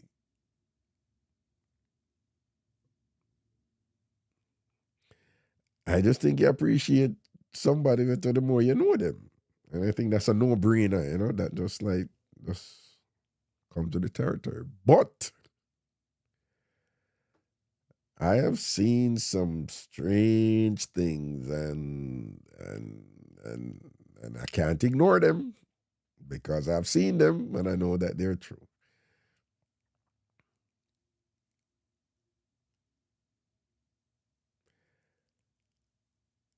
I've seen people meet each other one night, sleep together the same night, and them never left.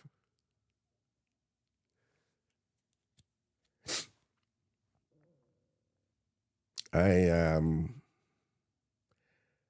when I was at Vassar, I had a teacher, Rachel, and I was in the Vassar Repertory Theater, and we had a big performance. And there was a big performance, and when the performance was no. Oh, no. So she told we saw her gentleman come in, and come in and thing. She was explaining to us that she said, how I met him, and she said that she had a performance somewhere, and he came in and brought her flowers, and he was just like, I really like your show, and I really like your work, and I had to come see it, and he gave her flowers, and he said it was really good work, and him turn and walk away. And she said she turned to the company and she said, I'm gonna marry that man. I'm gonna marry that man. Whatever. And her company, they were laughing. She said, you don't even know the man. And she said, I don't know, but I'm gonna marry that man. They did get married. And at the time when it was 20 odd years.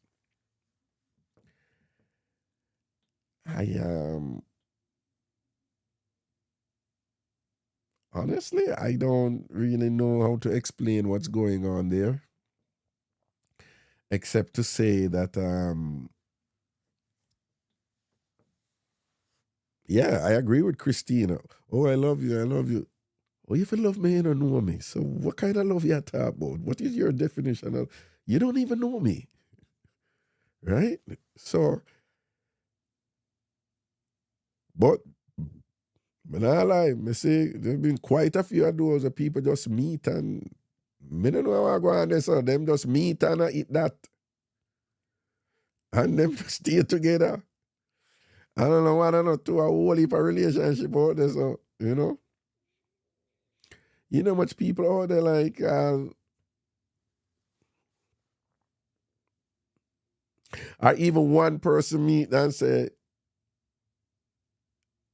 somebody I got married or whatever, and the person look on the other person and be like, yo, you're not even my type, or whatever. And then them end up get together and in love and all them something there. And then you will hear them tell the story like, yeah, he wasn't my type at all, like not even close, like nothing and whatever. And, try to talk to me and I tell me about him love me and this and that. And decades later, and I'm like, yeah, man, it was, really love me and them something there. I don't know how to explain it.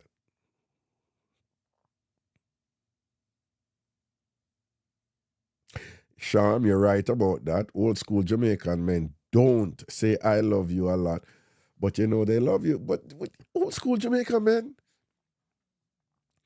when I came to America, right, and when I tell people, say, my mother has never once told me she loved me, I was shocked that they were shocked. I couldn't understand it. I couldn't understand it. When me I explained to them to say, no, you see all this thing where you guys hug a lot here and you hug for greetings. And where I grew up, we don't hug like that. Right? We don't like Hug, we don't hug. It's like, hug your relatives. I said, no. When I go to my aunts or my uncles or whatever, you just said, hello, Uncle Wooly. What going, Uncle Bonnie? Good evening, Aunt Bibsy. Good evening, Aunt Tensi, and whatever. We never. People, you see this hug thing as a form of greeting, where you see it's common now amongst a lot of Jamaicans. It was never like that. Uptown people did it. But not most of Jamaica. It was never like that. We never hug. We never had a hug. But the love was there. But again, just to use the version of what the caller said earlier, the love language, the way we expressed and show love, it wasn't that kind of physical thing. That wasn't Jamaican, right? Right? My mother never told me that she loved me. But she'd go to her way to buy stew peas to cook it for me because she know that is what I love. She would, we live in one room, we live in. And whether me did on my look at Kaya mattress or whether me did on the big bed with she and my sister, she was like, no, we can't put the bed in the middle of the bed after against the wall because Kingsley loved the corner. Right? Me loved sleep in the corner on the wall. And for her, it was just that big a deal. For her, it was like, this is what we love. Simple little things. I loved red herring. And my mother have a way where she wrap the red herring in a paper and thing and light it on.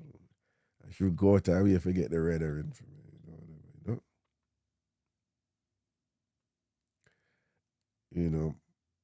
So she showed her love, in different ways and whatever. But the verbal something they never did. Grew up with my mother. My mother's never ever told me she loved me. But run out in a bullet for me though. In a run gunshot of fire left, right, and center on Percy Street. And a cuss gunman for me. Never hesitate, never itch. You understand?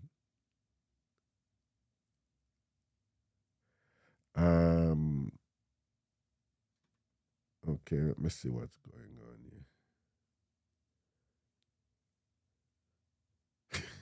here. I think that can happen to Java. Blessed say, I met my husband on vacation and went back in 6 months and married him. It's 25 years and still together. Look at that. Blessed, was it a waiting to exhale thing?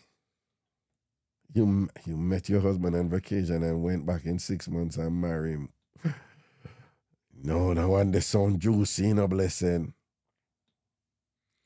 Delmarin said, my parents never said they loved me either, but I know they did. Precisely. Tashawn, because he got rich and he's her fool right now. The guy she wants doesn't want her. Wait. Tashawn, what are you talking about?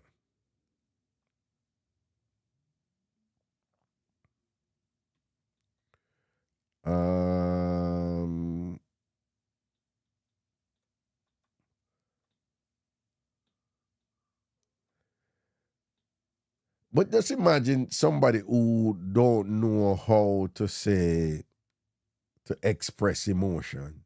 Like, Jamaican men and whatever. And then the cultural differences. Who remember the big mix-up the years ago with the woman, the lady who called in and said she was dating, this, old school Jamaican man, street man too, do so, them man there, right? And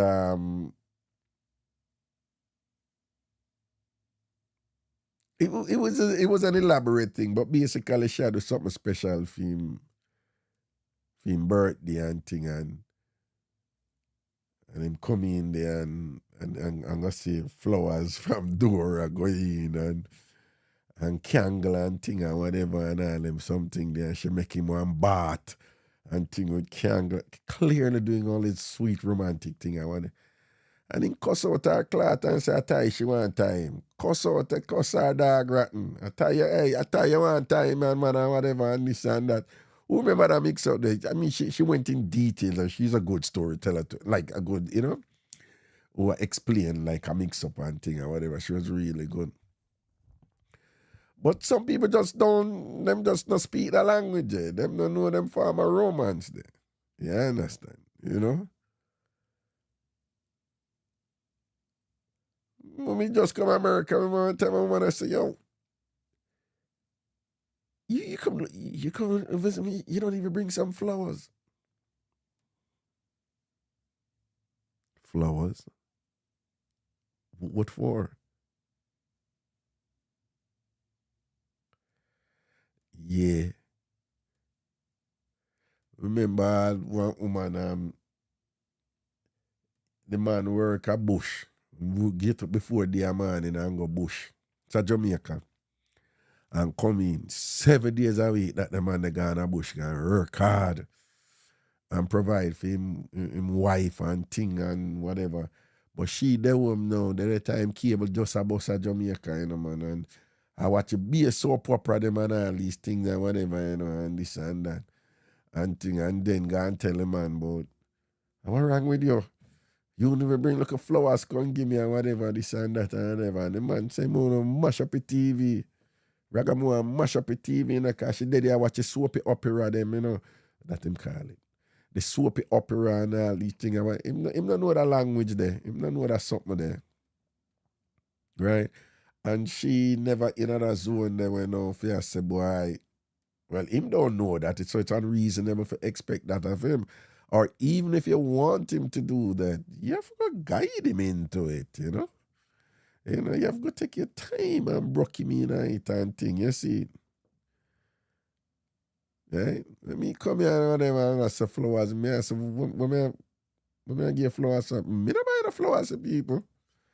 Right? The only flowers I say buy at Jamaica, I when Valentine's Day come and them have them cheap fake flowers there downtown. Right? We don't know real flowers thing or whatever. You understand? You don't know that's something there. Yeah. 585-596-0606. 585-596-0606. Right? Or if you call on the WhatsApp at 929-400-1249. 929-400-1249. Yeah? And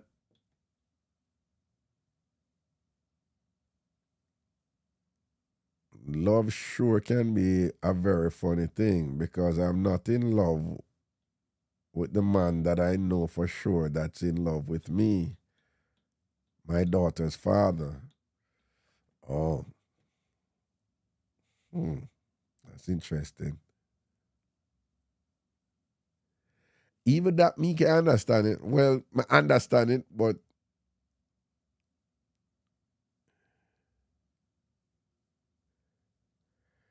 if there's one situation that demonstrate unequivocally that love is problematic and that love is the way people refer to love, that it's inherently faulty. This whole notion that somebody can be in love with somebody who's not in love with them. But last lesson, man, again, intellectually, I can come up with several explanations why that is, or in instances where it is, or why the person feel a connection with this person, why someone can feel a connection with somebody else who is not feeling a like connection for them, right? And it, most often it has to do with the satisfaction of some need, be it physical or psychological. And sometimes it can be a dysfunction on the part of the person who thinks they're in love. It can be something to do with them, you know, with them not understand. But so I can explain it. But for somebody to say they're genuinely in love with somebody, how, how you can reach a point where you're in love with somebody?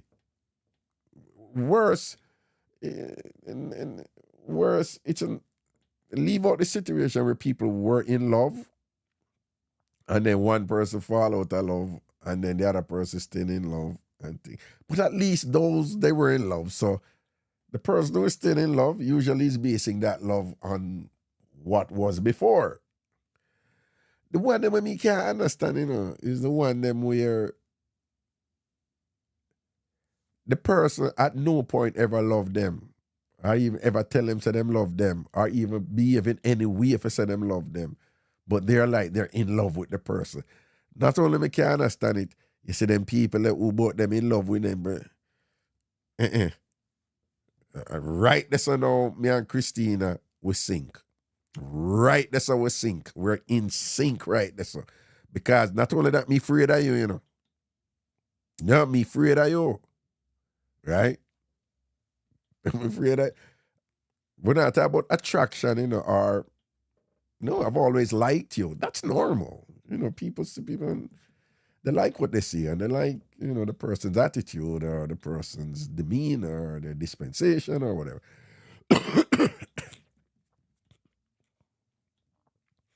But for somebody say,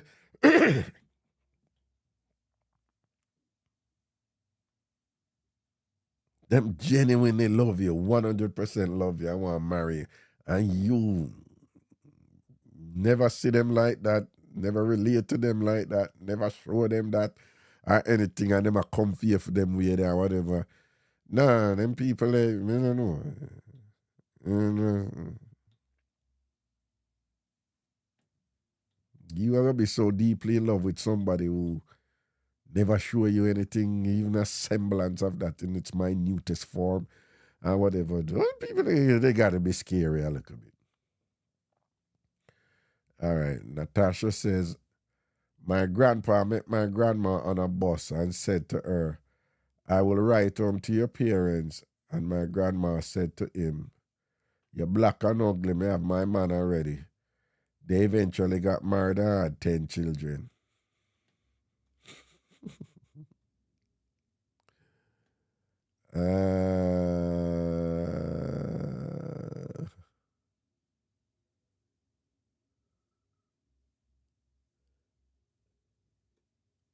Okay.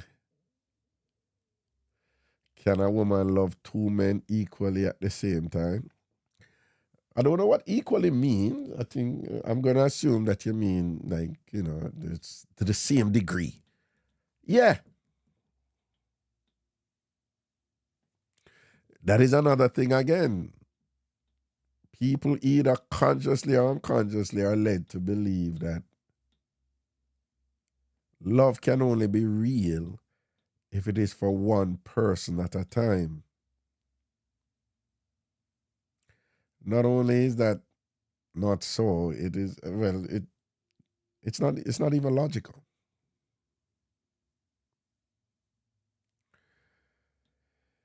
Being in love necessarily mean that you and somebody can share.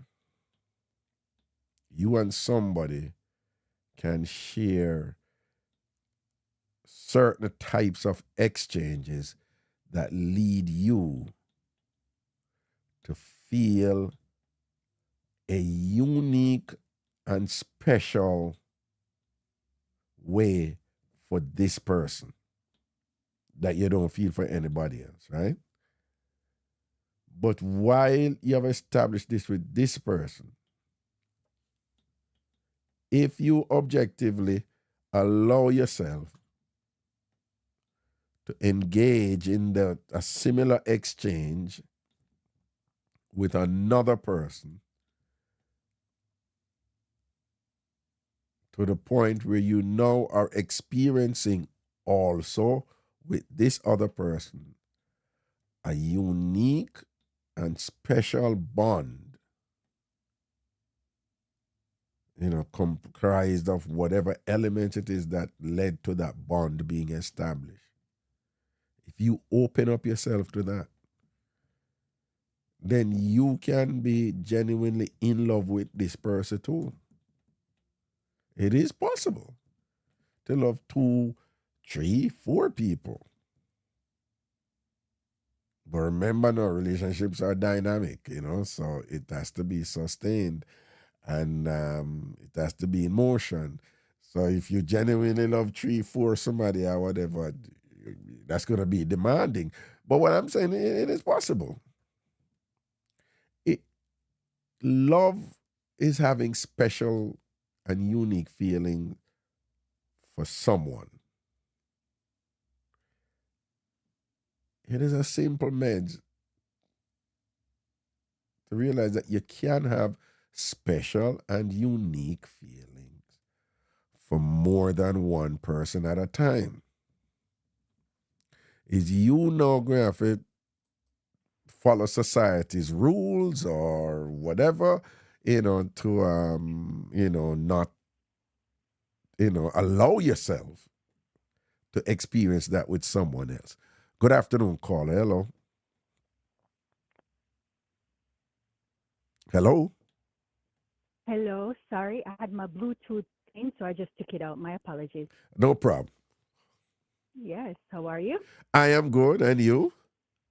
Awesome. Glad to see you're feeling, much better. That's Indeed, good. I am. Indeed, I am. Thank you. Yeah, definitely. So I wasn't participating as much in the chat because we're just like leaving my little one bowling game. They Okay. won, so proud of her. Nice. Yeah. Yeah, Mm-hmm. but I mean, Raga, this topic is, it's complicated, but in a good way. That's how I look at it, right? Mm-hmm. Um, and as the caller said, prior to me, she like laid down a lot of like insightful, information, Mm-hmm. that most of us can relate to. Mm-hmm. But basically, if I had to say like love, right? Again, individualizing it. Mm-hmm. For me, it started out as like a little mushy feeling, and then it goes into like action, what you do for the person, what the person does for you. Mm-hmm. And, Raga, it just comes in stages, right? Obviously, when you get married, that's another stage when you're like, boyfriend and girlfriend. Mm-hmm. But for me, where I saw like significant shift Mm-hmm. is when I became pregnant and like my hubby found out. I Mm-hmm. remember all I knew is one morning I got up and I went to like the bathroom, and before I could reach the bathroom I started throwing up. Mm-hmm. And I don't know, some men are like like screaming like, oh, throw up, really vomit. Mm-hmm. But he just like rushed right to me. Are you okay? And he just started cleaning it up. And I'm like, oh, nice. Now, mind you, I'm feeling nauseous. I'm not feeling well. But instantly, I Mm-hmm. knew that was an act of love, Right. Right. Right. right? Right. Right. Right. So Right. that's Right. one of the stage, right? Right. And Right. then, as we have our little daughter, and then just Anzani is, he would let me sleep. He would, no, no, no, I got this. He would, get up, get her diaper change, or, just little stuff. So I started to, I dare say, living more deeply, right? Mm-hmm. And the next stage now is complicated, but I had neck surgery, right? Right. Horrible, horrible, horrible. I couldn't move for like 4.5, 5 months. I couldn't drive. My esophagus was removed. My voice box was removed. I didn't know if I would speak again. So Wow. even though I'm like trembling whenever I talk about stuff like this, I do. I Right. like get really emotional when I talk. And guess what? We had a nurse that he hired to take care of me. But you see, when it comes to like the bathing part, because obviously I couldn't shower myself, I couldn't move. Mm-hmm. Guess what, Raga? He would not let my personal nurse touch me. He would, no, I got that. He would Wow. bathe me. He would shower me without even thinking twice. When it was time for my food, the nurse is like, I'm. What am I here for then? He is the one who wants to feed me. Okay. So Okay. that like took it like another notch up. Like I'm in love with you so deeply, and I cannot wait to feel better, move around, so I can like give you some because I'm in love with you so much right now. I'm laying down, I cannot speak, but I Right. love you. Right. So it's not something that I could, verbalize at the moment, but I knew I loved him more deeply because of that action. Right, right, right, right, right. So these are some pivotal moments that when based on those actions, it shows where his heart is, where his mind is in relation to you. And you see that thing that when you say you vomit and his instinctive reaction was just to come and check in right away and just run to you and thing Mm-hmm. and start cleaning up or whatever. Yeah, very significant moment right there, and I'm sure a lot of women listening to you who have gone through, pregnancies and know what type of hormonal upheaval occur at them times and whatever, and how vulnerable it is, Yeah. when Mm-hmm. them says when you go through certain things, you really Yeah. know how Really people, did it for yeah, you. who did it for you Exactly. and things like that. Yeah. Not only who Yeah. did it for you, but you're Mm-hmm. in a state now where you're Yeah. you're hypersensitive to it also, so Mm-hmm. it comes Yeah. home to you, in profound ways when things happen in that state. But that's when you knew that, those are the instances when you knew that your husband, Yeah. well, your now Mm-hmm. husband really loved you and think Yes. wonderful, Yeah. wonderful, wonderful, And wonderful. like he has saying it vice versa too. I just told you before. I'm telling you, or life, some obstacles was actually thrown at us, but we overcome them, Right, and it has just made us stronger. Me having my neck surgery, based on right. I'll get into why I had a neck surgery maybe sometime personally Okay, with that's you, okay. Right, but right. Mm-hmm. with even him being, sick, he said the same thing to me. He's like, oh my gosh, you have no idea how much I appreciate you taking care of me when I was ill. And I'm like, I didn't do that much, making fun with him. I'm like, oh, the nurses and doctors took care of it. He's like, no, each time I open my eyes, I saw you. You didn't go home? You didn't shower? So I'm like, yeah, I did. But but you were always there. You were always there. yeah. Yes, I wanted to make sure whenever he had a procedure done, that I was the first thing he saw when he woke up, right? Right. So yeah. So you see, but, Mhm. but you see, both of you again, both of you are in sync in terms of, you know, in terms of how you care for each other and so forth. It's like, wanna just gel perfectly together. Well, in a phone way, a phone of perfection. That Mhm. even though I wanna go Yeah. through ups and down like anybody else or whatever, wanna have that beauty and that honesty. And of having that gift of both of you with each other right there, and it worked for like you just feel it. You don't even need Mhm. no explanation. Like both of you just feel it, and you just know. Yeah, definitely. And in addition, Ragat here, other question like, how does one explain when you're so in love with someone and you pass that stage and either you say that you will grow them or the love is that not there. I do believe that's possibly anything it takes work, right? If I was used to you treating me a certain way, telling me, when I have concern about certain stuff, you're not on your phone, you're looking me in my eyes Mm-hmm. and coming up with a solution for me, right, in order to help me. Mm-hmm. What if in the beginning you did all of that, and as we move in, and started our life, things change. Now you're on your phone when I'm speaking, you're ignoring me. So things change. It's not necessarily, oh my God, the person just don't love me anymore. There's, probably patterns that were broken that, even what the caller said before, you're Can you imagine if I'm pregnant and I'm throwing up and my husband now is like, ew, pregnant people do that? All right, well, I know you're not feeling well, but you got to wipe that up. Raga, I would not look at my husband the same, right? Right, right, right, right, I would right. not look at him the same. If I'm ill and cannot take care of my body, and he's like, oh well, wait until the nurse comes. I don't know what to tell you. I would never look at him the same, right? Now, Mm-hmm. mind you, I did have a nurse to do these things, but Mm-hmm. people, it's just people action sometimes. You start out doing so much to get the individual, and once you get the individual, the work stops. That's really Right, not how it right, goes. People right. become lazy. You have to constantly keep working at it in a good way. Right, right, right, right. Yeah, that's the other thing too. People think that, oh, we are in love. You're not supposed to do. Oh no, love will just take care of it. Of course, you know that I love you. Of Right. course, you know that this and that. I want to know, why do I have to do all that? I can't believe you Mm-hmm. question it. But you're not doing anything. You're not doing Right. anything. Yeah, to demonstrate that you really love the person at those pivotal moments, especially. You didn't come Yeah. through. You weren't there. Which, as we all Mm-hmm. know, is a big deal for women, especially. But for men Definitely. too, I'm Yeah. just saying, just in terms Mm-hmm. of security and reliability and things like that. Yeah.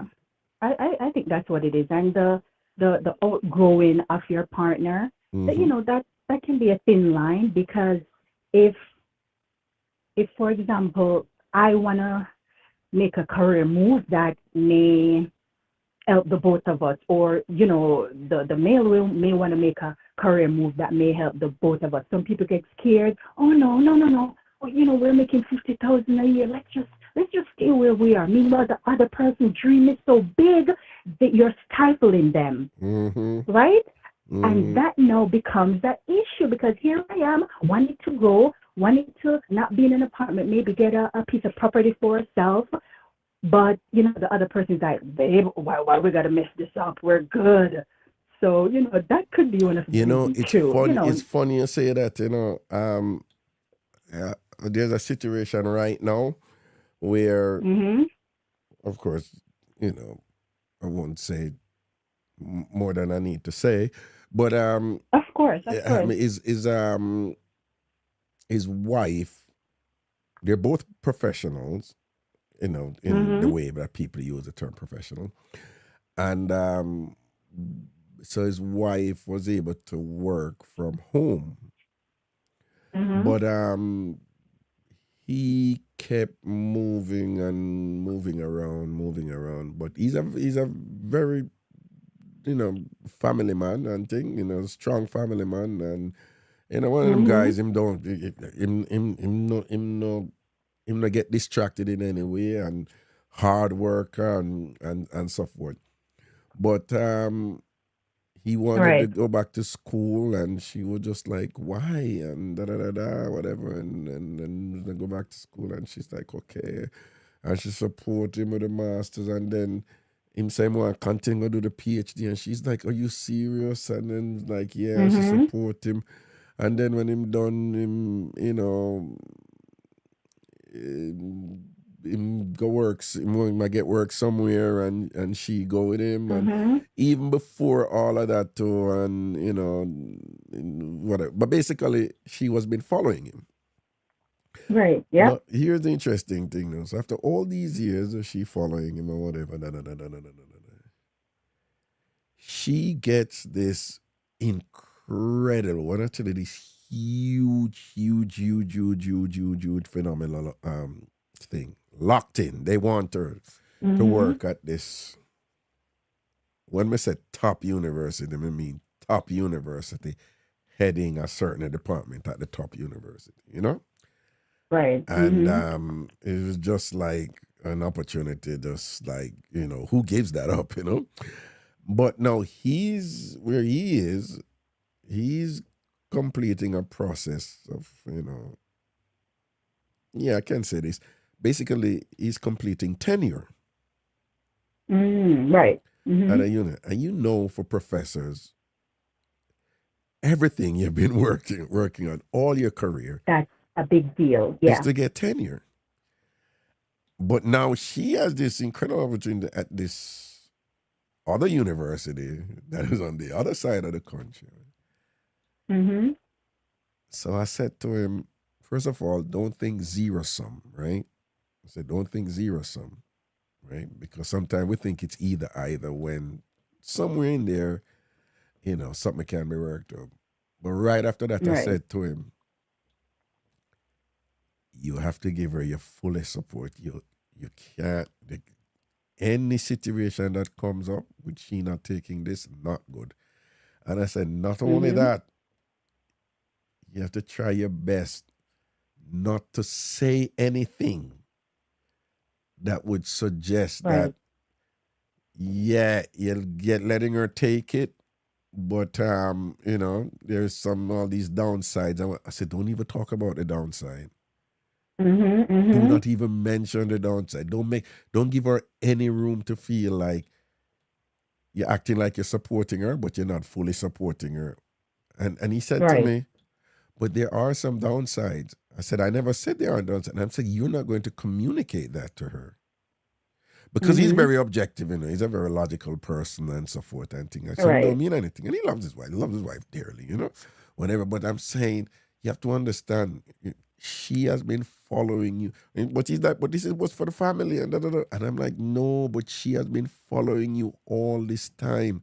That is how she sees it, right? And Mhm. she's a Yeah. brilliant, educated woman also. So she's gonna be a little bit. She's gonna know, of those little gender issues and the man career and women following them and not developing themselves and Yeah. whatever. So I'm Mhm. saying, but she's at this point now where she has expressed to you that this is a big deal for her, right? This is the first Yes. time you are going to be required to follow her. She has been following you all along. But he goes, but it's right when I'm getting tenure. And I know that's life. But I said, Yes. this is Precisely. a It is. potential deal breaker for her. So be careful. Yeah. Things could just unravel right here. Because even if she doesn't take this, which I know is not in the midst, that regret is going to be there and she's going to Mhm. question your commitment to her when she wanted Mhm. to do what she has always done for you all these years and whatever. So, the point you were raising just now, it was just resonating with that, because it's a tricky Yeah. situation for him and things It like is. that. It But, is. Yeah. And let me tell you, as long as that is able to, be navigated in the right and correct way, and it does, to me, it does fall under, compromising, right? mm-hmm, It mm-hmm, really does. mm-hmm. Which can Um, be a hard thing to do sometimes. um, it is, but in a situation like that, Hmm. would it be a good idea for him to say, for example, okay, I have to compromise? Oh, you know, yeah, yeah. Oh my gosh. Yeah, I don't know, yeah, I'm wondering. to be Listen, honest. years ago, I was dating this woman from Madrid, Spain, Mhm. and then marriage came. Long time, 90s, and then marriage came up, but. Mhm. And she's a wonderful person, just a great person. And she was just so honest about her grandparents' racism. Yes. And I always thanked her. I was like, I really appreciate you because you didn't have to tell me, so but you always share and whatever. Mhm. So I know how to navigate and thing and whatever, and if I should be around him. So when the whole marriage thing came up now, of course I started thinking about her grandparents, her racist grandparents. Right. So at one point now I said, well,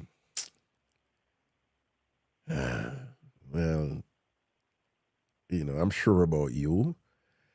Mhm. And but my relatives are there, you know, I understand my compromise, right? Yeah. But if my relatives are there, I'm just gonna ask you to lead to protect my relatives so that they don't experience anything racist because Right. I can deal with it, but if anybody is racist to my sister or anybody for me or whatever, I'm gonna step to them, even in my wedding, right? And she said, compromise. What do you mean compromise? So me pass the compromise, me God, my brother, my Yeah. relative. And she said, Of oh, course. compromise come in here. And I go, your grandparents. And she's like, Right. but why would you see that as a compromise? And I'm like, it is a compromise. Ideally, I wouldn't want a racist at my wedding. Who would want that? Right. And then she was Mhm. just like, but why is it a compromise? And I said, because I have to look past that.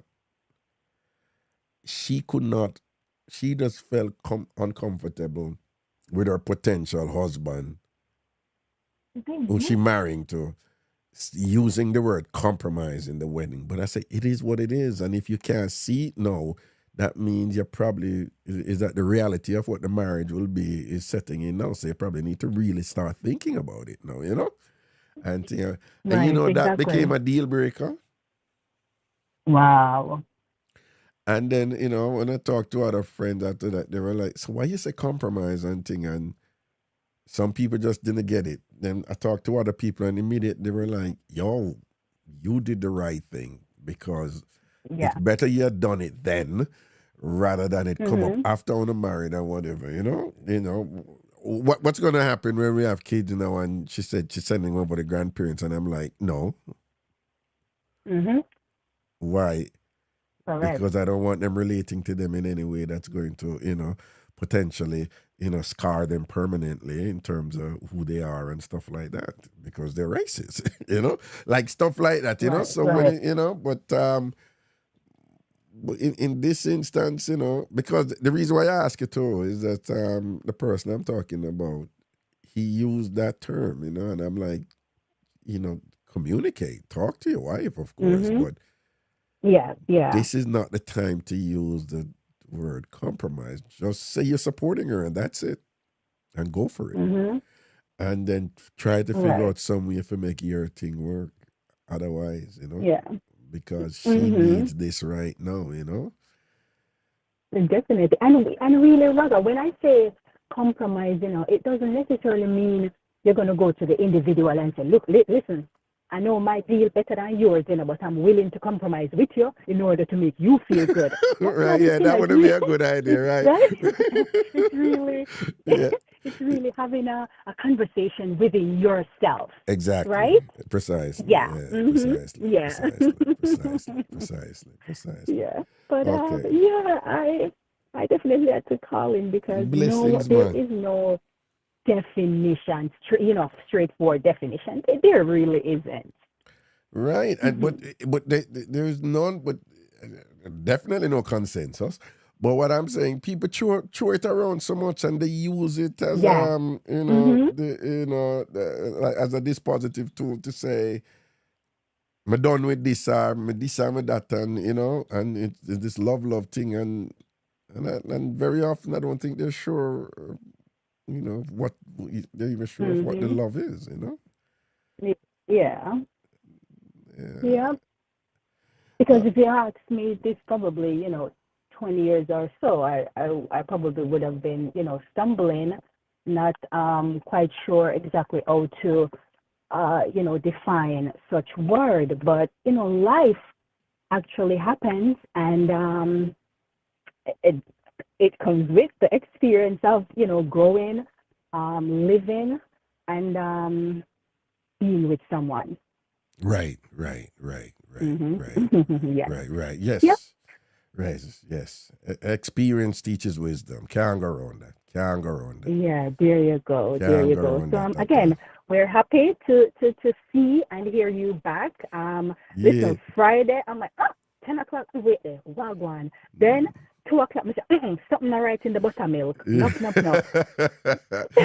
Why, man, I tell you, mash me up, man. Mash me up, man. Yeah. But I recognize it because I know a long time when I get a flu like this. And whenever I Mm-hmm. recognize, I say, yeah, man, I want of them, man. I want of the body smasher, Coming them. on. Yeah, I Mm-hmm. say, so I'm going to ride it Cancel out, that G. out. Yeah, Yeah. man. Week out, man. Be your things, man. All Mm-mm-mm. right.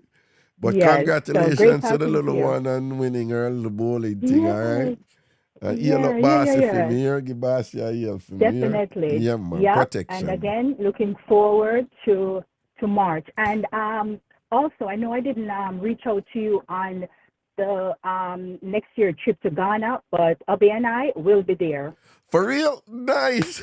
We, without a doubt, we were supposed to go, right? One of Oh. his long time coworker years ago kept inviting him Mm-hmm. to Ghana because he's from Ghana. His name is Tete. So sweet. Oh my gosh. Mm-hmm. So, he fell ill, wasn't able to, go back home the year that we had planned to go with him. And every year, Anthony's like, I gotta go. I'm like, yeah, but who do you know there to go? I'm not just gonna go. Who do you know that can, maybe facilitate us or, give us some guidance on, where to stay, Mm-hmm. hotels? Because I don't just like to go somewhere, Raga. So the minute we heard you say you're going, I said, Mm-hmm. oh, we're going with Raga without a doubt.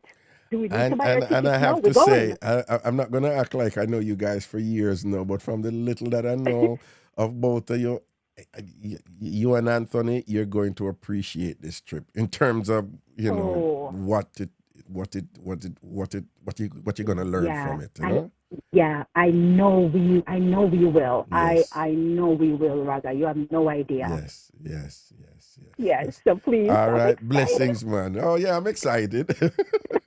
Yeah. All right, man. Take care. Super Take excited. care. Take care. Alrighty. Cool, You cool. have a blessed day and hope you get better 100%. I will. Thanks, man. Enough love and Alrighty. blessings, man. Bye, Cool. Tom Summers. Bye, everyone on the wall. Del Marie, Nikita, Yeah, say Christina bye Brown to Sugar, my girl Java Mir. Java. If Java, which part you live? Them sell carbolic soap over there? I would have to probably drive to go get it. Probably drive Okay. 20, 30 minutes to go get it. Why? Well, no, because Java needs some carbolic soap, you know. So she needs some carbolic soap. She said Lies. she needs some Java carbolic Mir use soap. it for proper Nah, she said hyaluronic she said acid from she soap, a okay? beard what day and not care how much she soap up the rinse water always brown. So she has to boy the soap now work. So she needs some carbolic soap. So I don't know if I can help her. Raga. Java, I see But Vantasha can. Raga, remember that maybe the water brown because the African black soap, remember that brown Well, couple times no, when but you I have know used that it, share use. I know the African black soap share use. Oh gosh. Oh, which by the way, people remember when you go on the Ghana trip, when you can get, I would show you where to get the real black soap for who Perfect. want it, you know, Perfect. and the Yep. real shea. I got all Shea, those links ooh, there, you know. that's what I'm going there for. That shea, yes, that shea butter, Yes, man. cannot wait. Yes, man. I know Mm-hmm. if I get I'm gonna make there's this lady, it's up in the mountain, northern Ghana, where they make it real good. Man, I make sure send it down so that by the Wow. time we get there, one Wow. can get on a share and have on a thing Oh and my nice gosh. up and thing. The real proper share. No diluting, nothing or Awesome. anything like that. The rich thing and whatever. Awesome. We're gonna have fun there. We're gonna have fun. I can tell. All right. Yeah. Blessings, Mm-hmm. man. Cool. All right. Take care. Yeah. You have a great evening. You too, take care. Good. Bye-bye. So, people, Tom Farmers, we have 2 trip in the midst already. One is on March, so I remind you, March 15th to 17th. That is in Orlando. It's a get together, right? And Orlando, well, Kissimmee, Orlando. And that was chosen because it's a nice like a mid-range for a bunch of people from different areas to go. So north of Orlando we have Atlanta, we have Jacksonville, we have and then south of Orlando, of course, we have South Florida and all the surrounding environs and things like that. So we are and remember it's a get together. It's a get together, so it's not a party. It's nothing like that we're going to make a flyer for, anything like that. As you know, this what I'm saying now is redundant for many of you, but I have to keep saying it. Okay, right? So it's not a party; it's a get together. It's just for us to get together, hang out, and lime, as we say in the Caribbean. Well, lime has taken hold in Jamaica, but it's really from the Eastern Caribbean, right? Right, so we're gonna play with domino, play Ludi and thing like that and whatever, and just chat and rap and just hang out and just take it easy. On the Saturday night, we're gonna play some music and thing, with pajamas and just hang out. It's just hang out, okay? And just create memories and good times and thing like that, right? And then in September, from the 11th until the 18th, so tentatively those are the dates. We're not going to shift from those much. Um, we're going to Ghana, right? So it's a Tam Fam trip to Ghana. All right, and I am organizing that one. I had mentioned something about the airline before, about you taking care of that, but there might be some options to get to secure a discount on flights.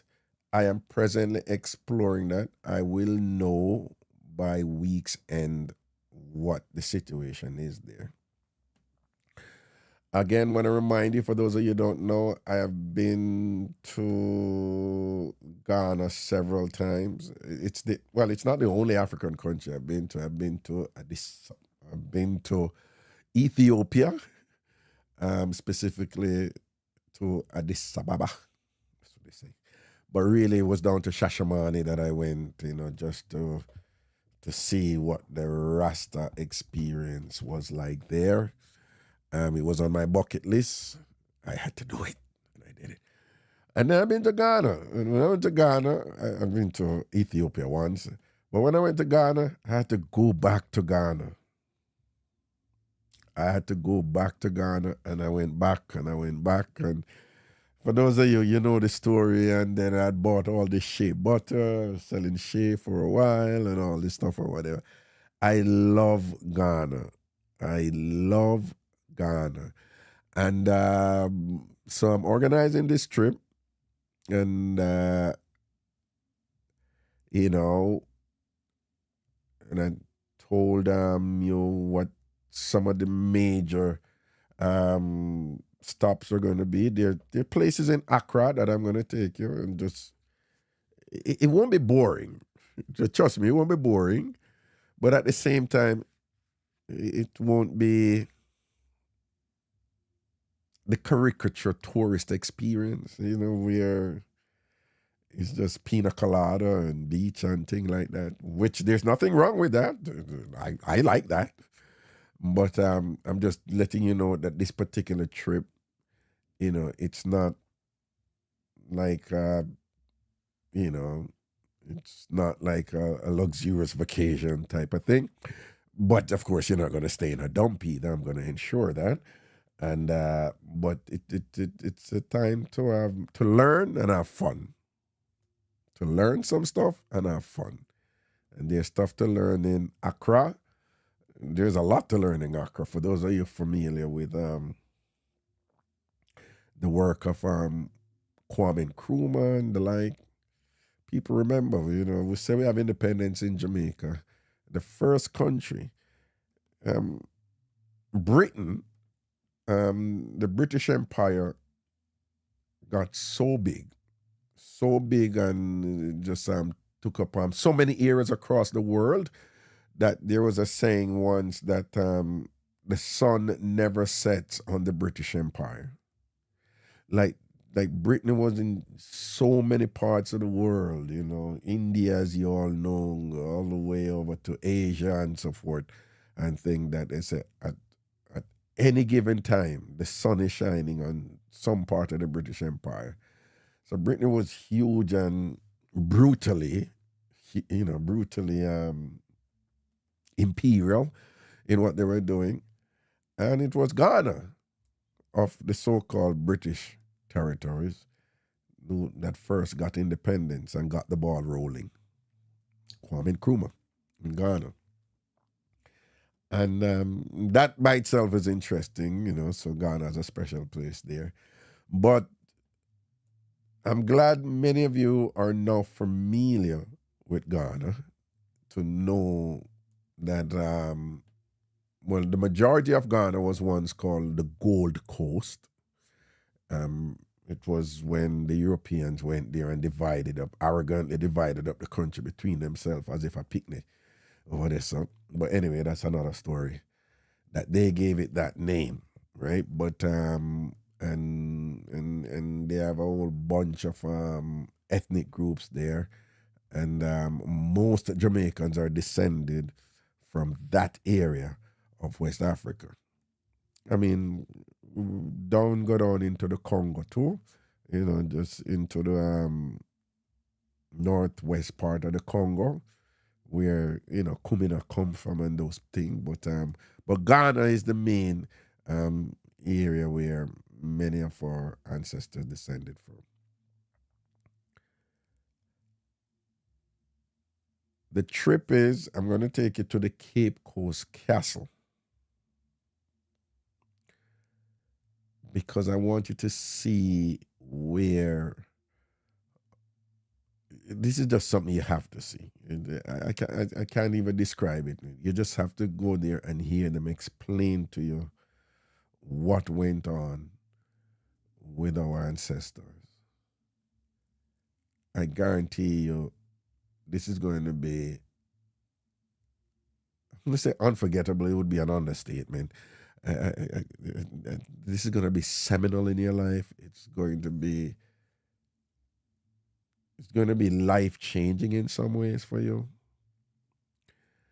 And it's going to make you appreciate so much of what you have right now and be thankful to those who sacrificed and in many instances made the ultimate sacrifice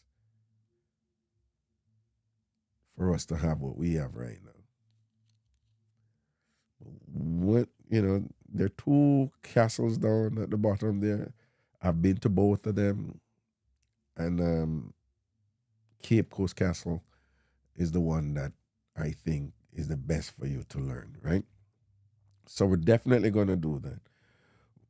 I'm also going to take you over to Kumasi, right, for you to see the Ashanti rituals. Again, most of us are descended from Ashanti people, and even if there's mixture there with some other ethnic group, it's a lot of mixture in Jamaica out of many one people. We have strong Asian background, Jewish, Lebanese, Syrian, and we have a pretty significant mixture there in Jamaica. But most Jamaicans are descended from, Black Africans, and in this case, primarily from Ghana, the Gold Coast, and things like that. And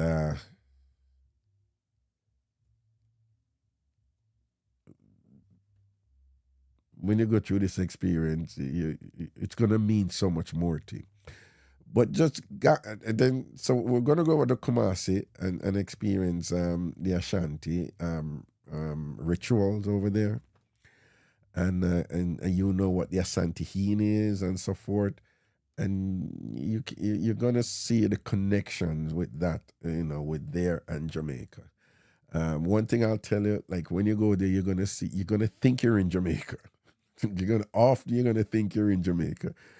You're gonna see the Jamaican flag a lot, and a lot of minivans there. You're gonna be like, "What's this?" And most of them don't even know it's a Jamaican flag. It's one of those things I noticed when I was over there.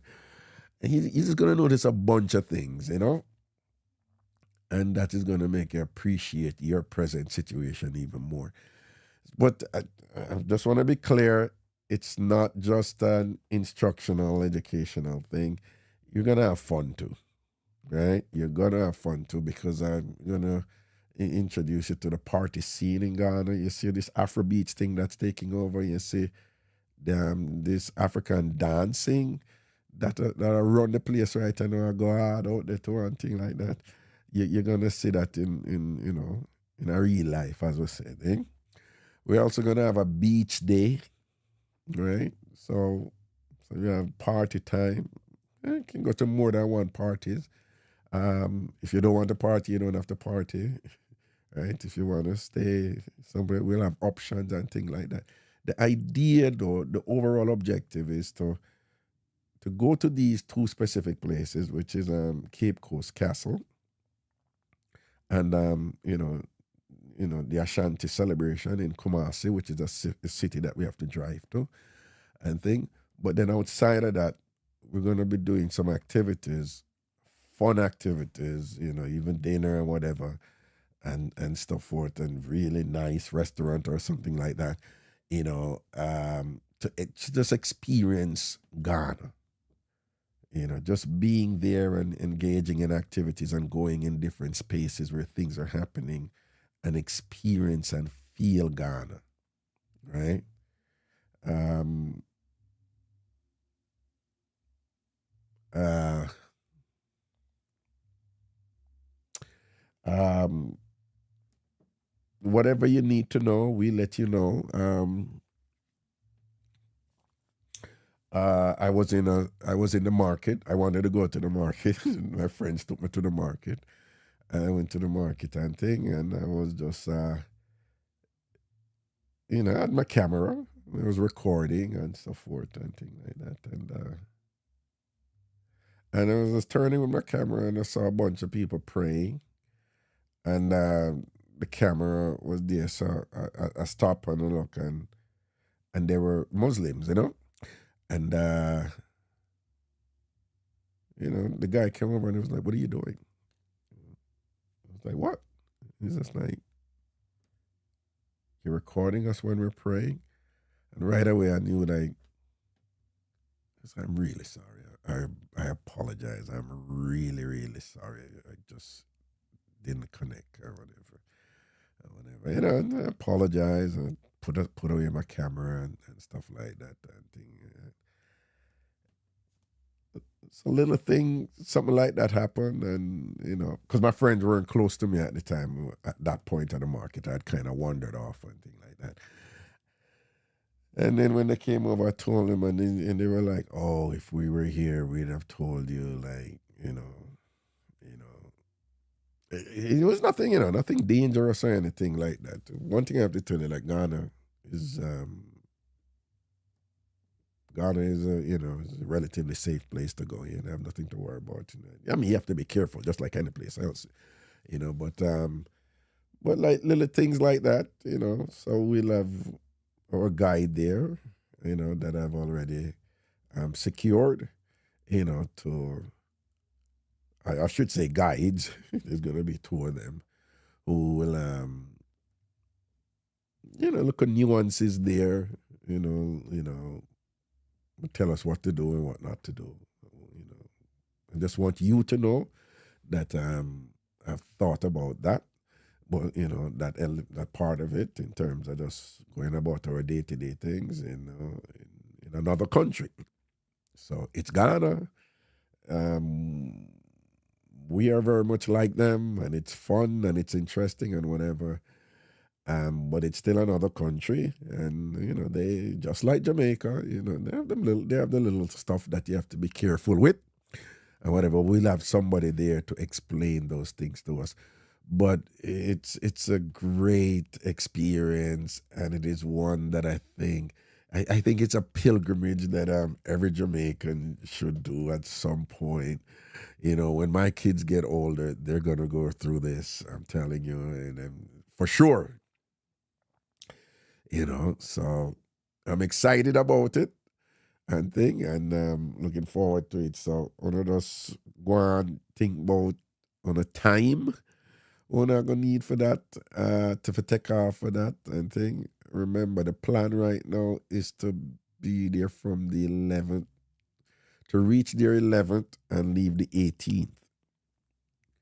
But in order to reach there the 11th, remember now, at a minimum, you're going to have to leave from here the 10th or the 9th, depending on what type of flight you take. And then if you leave the 18th, more than likely you're going to reach back on the 19th. So just think about those times. So it may be the 18th, but it may be the 17th also, okay? So, but we'll know that, by week's end.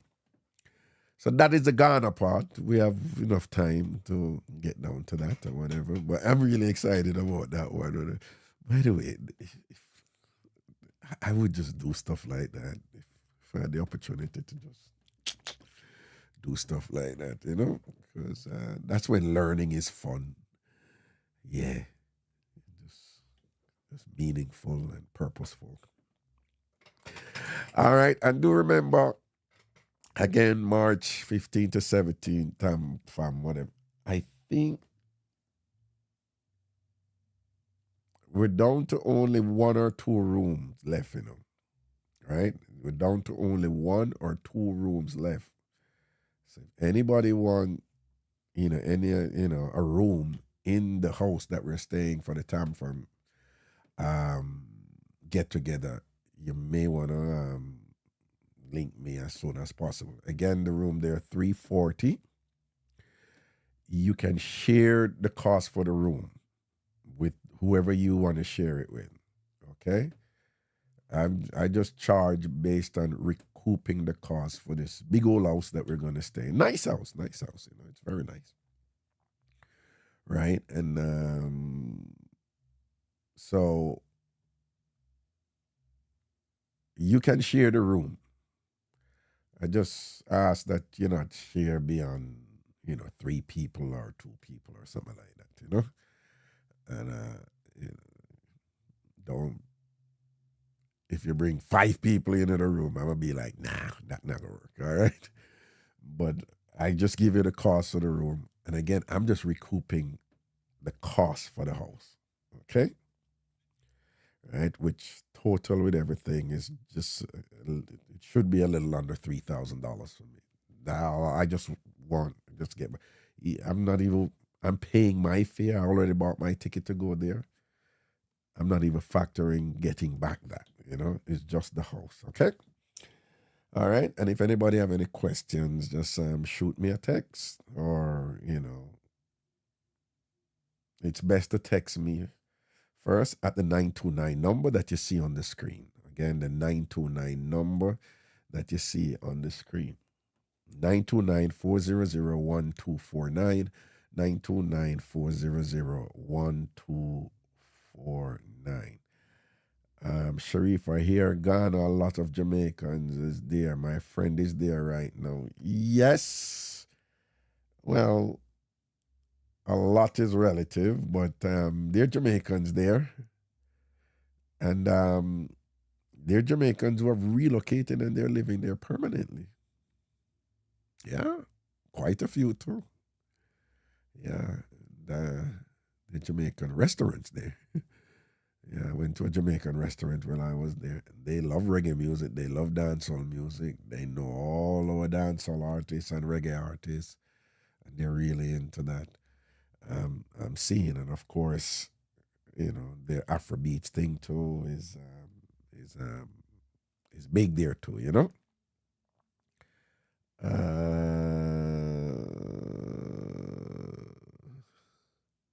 Haley said, "Why is the Jamaican flag so popular there?" They never really gave me an answer for that. They never really.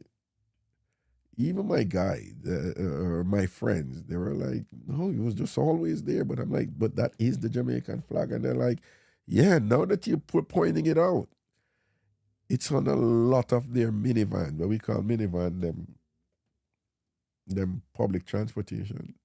Them just have the Jamaican flag on it.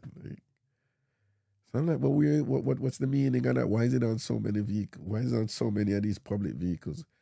And then we asked this guy, like, why have it? And his response was basically like, that's what you do. It's like a cool thing to have. So I said, do you know what it is? And he's like, no, it's decoration. So I was like, that is why you got it. He said, yeah, it's decoration. A lot of people have it. So you get your vehicle, you put it on. I said, it's a Jamaican flag. And he goes, a Jamaican flag? Jamaica, where is that? I don't even know nothing about Jamaica. But he have a Jamaican flag on him vehicle. how that materialized to be, it would be interesting to find out. But that and many other interesting things, is going to you're going to learn and have fun. You're going to laugh on too, because Ghanaians are pretty hilarious too. They're full of vibes, All right. I'm feeling much better now from this flu, and I'm going to make sure I get a good night's sleep tonight, too. And wake up and hit the work tomorrow again. All right, that's a big respect to the item. Nice like a laid back hangout in the evening, thing. All right. So tomorrow again. All right. Blessings and respect the item. Stay safe.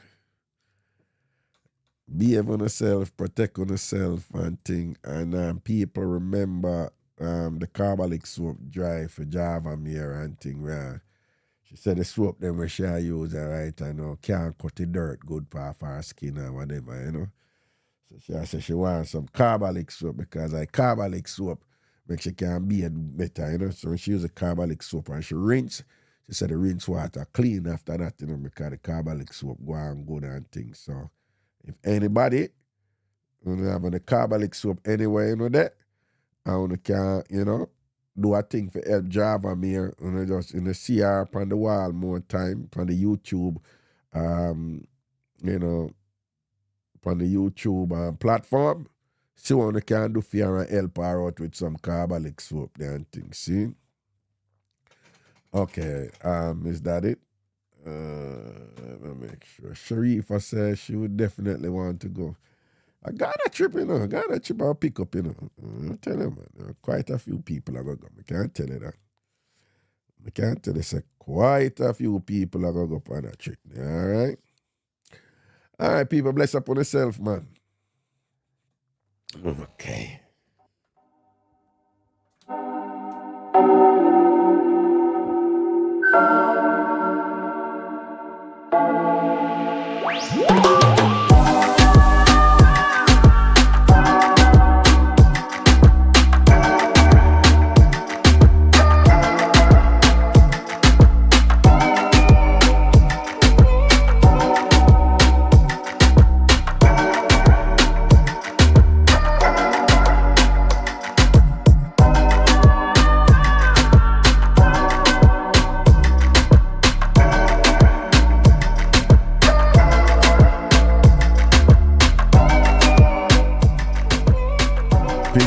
Java, so I bet you not be it. I must go be it, because I bet you not be it from Thursday.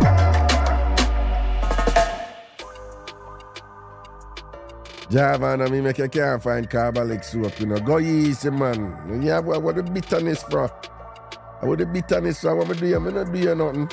All me I do, I try to get two local soap for you and all these things and whatever. Teamwork.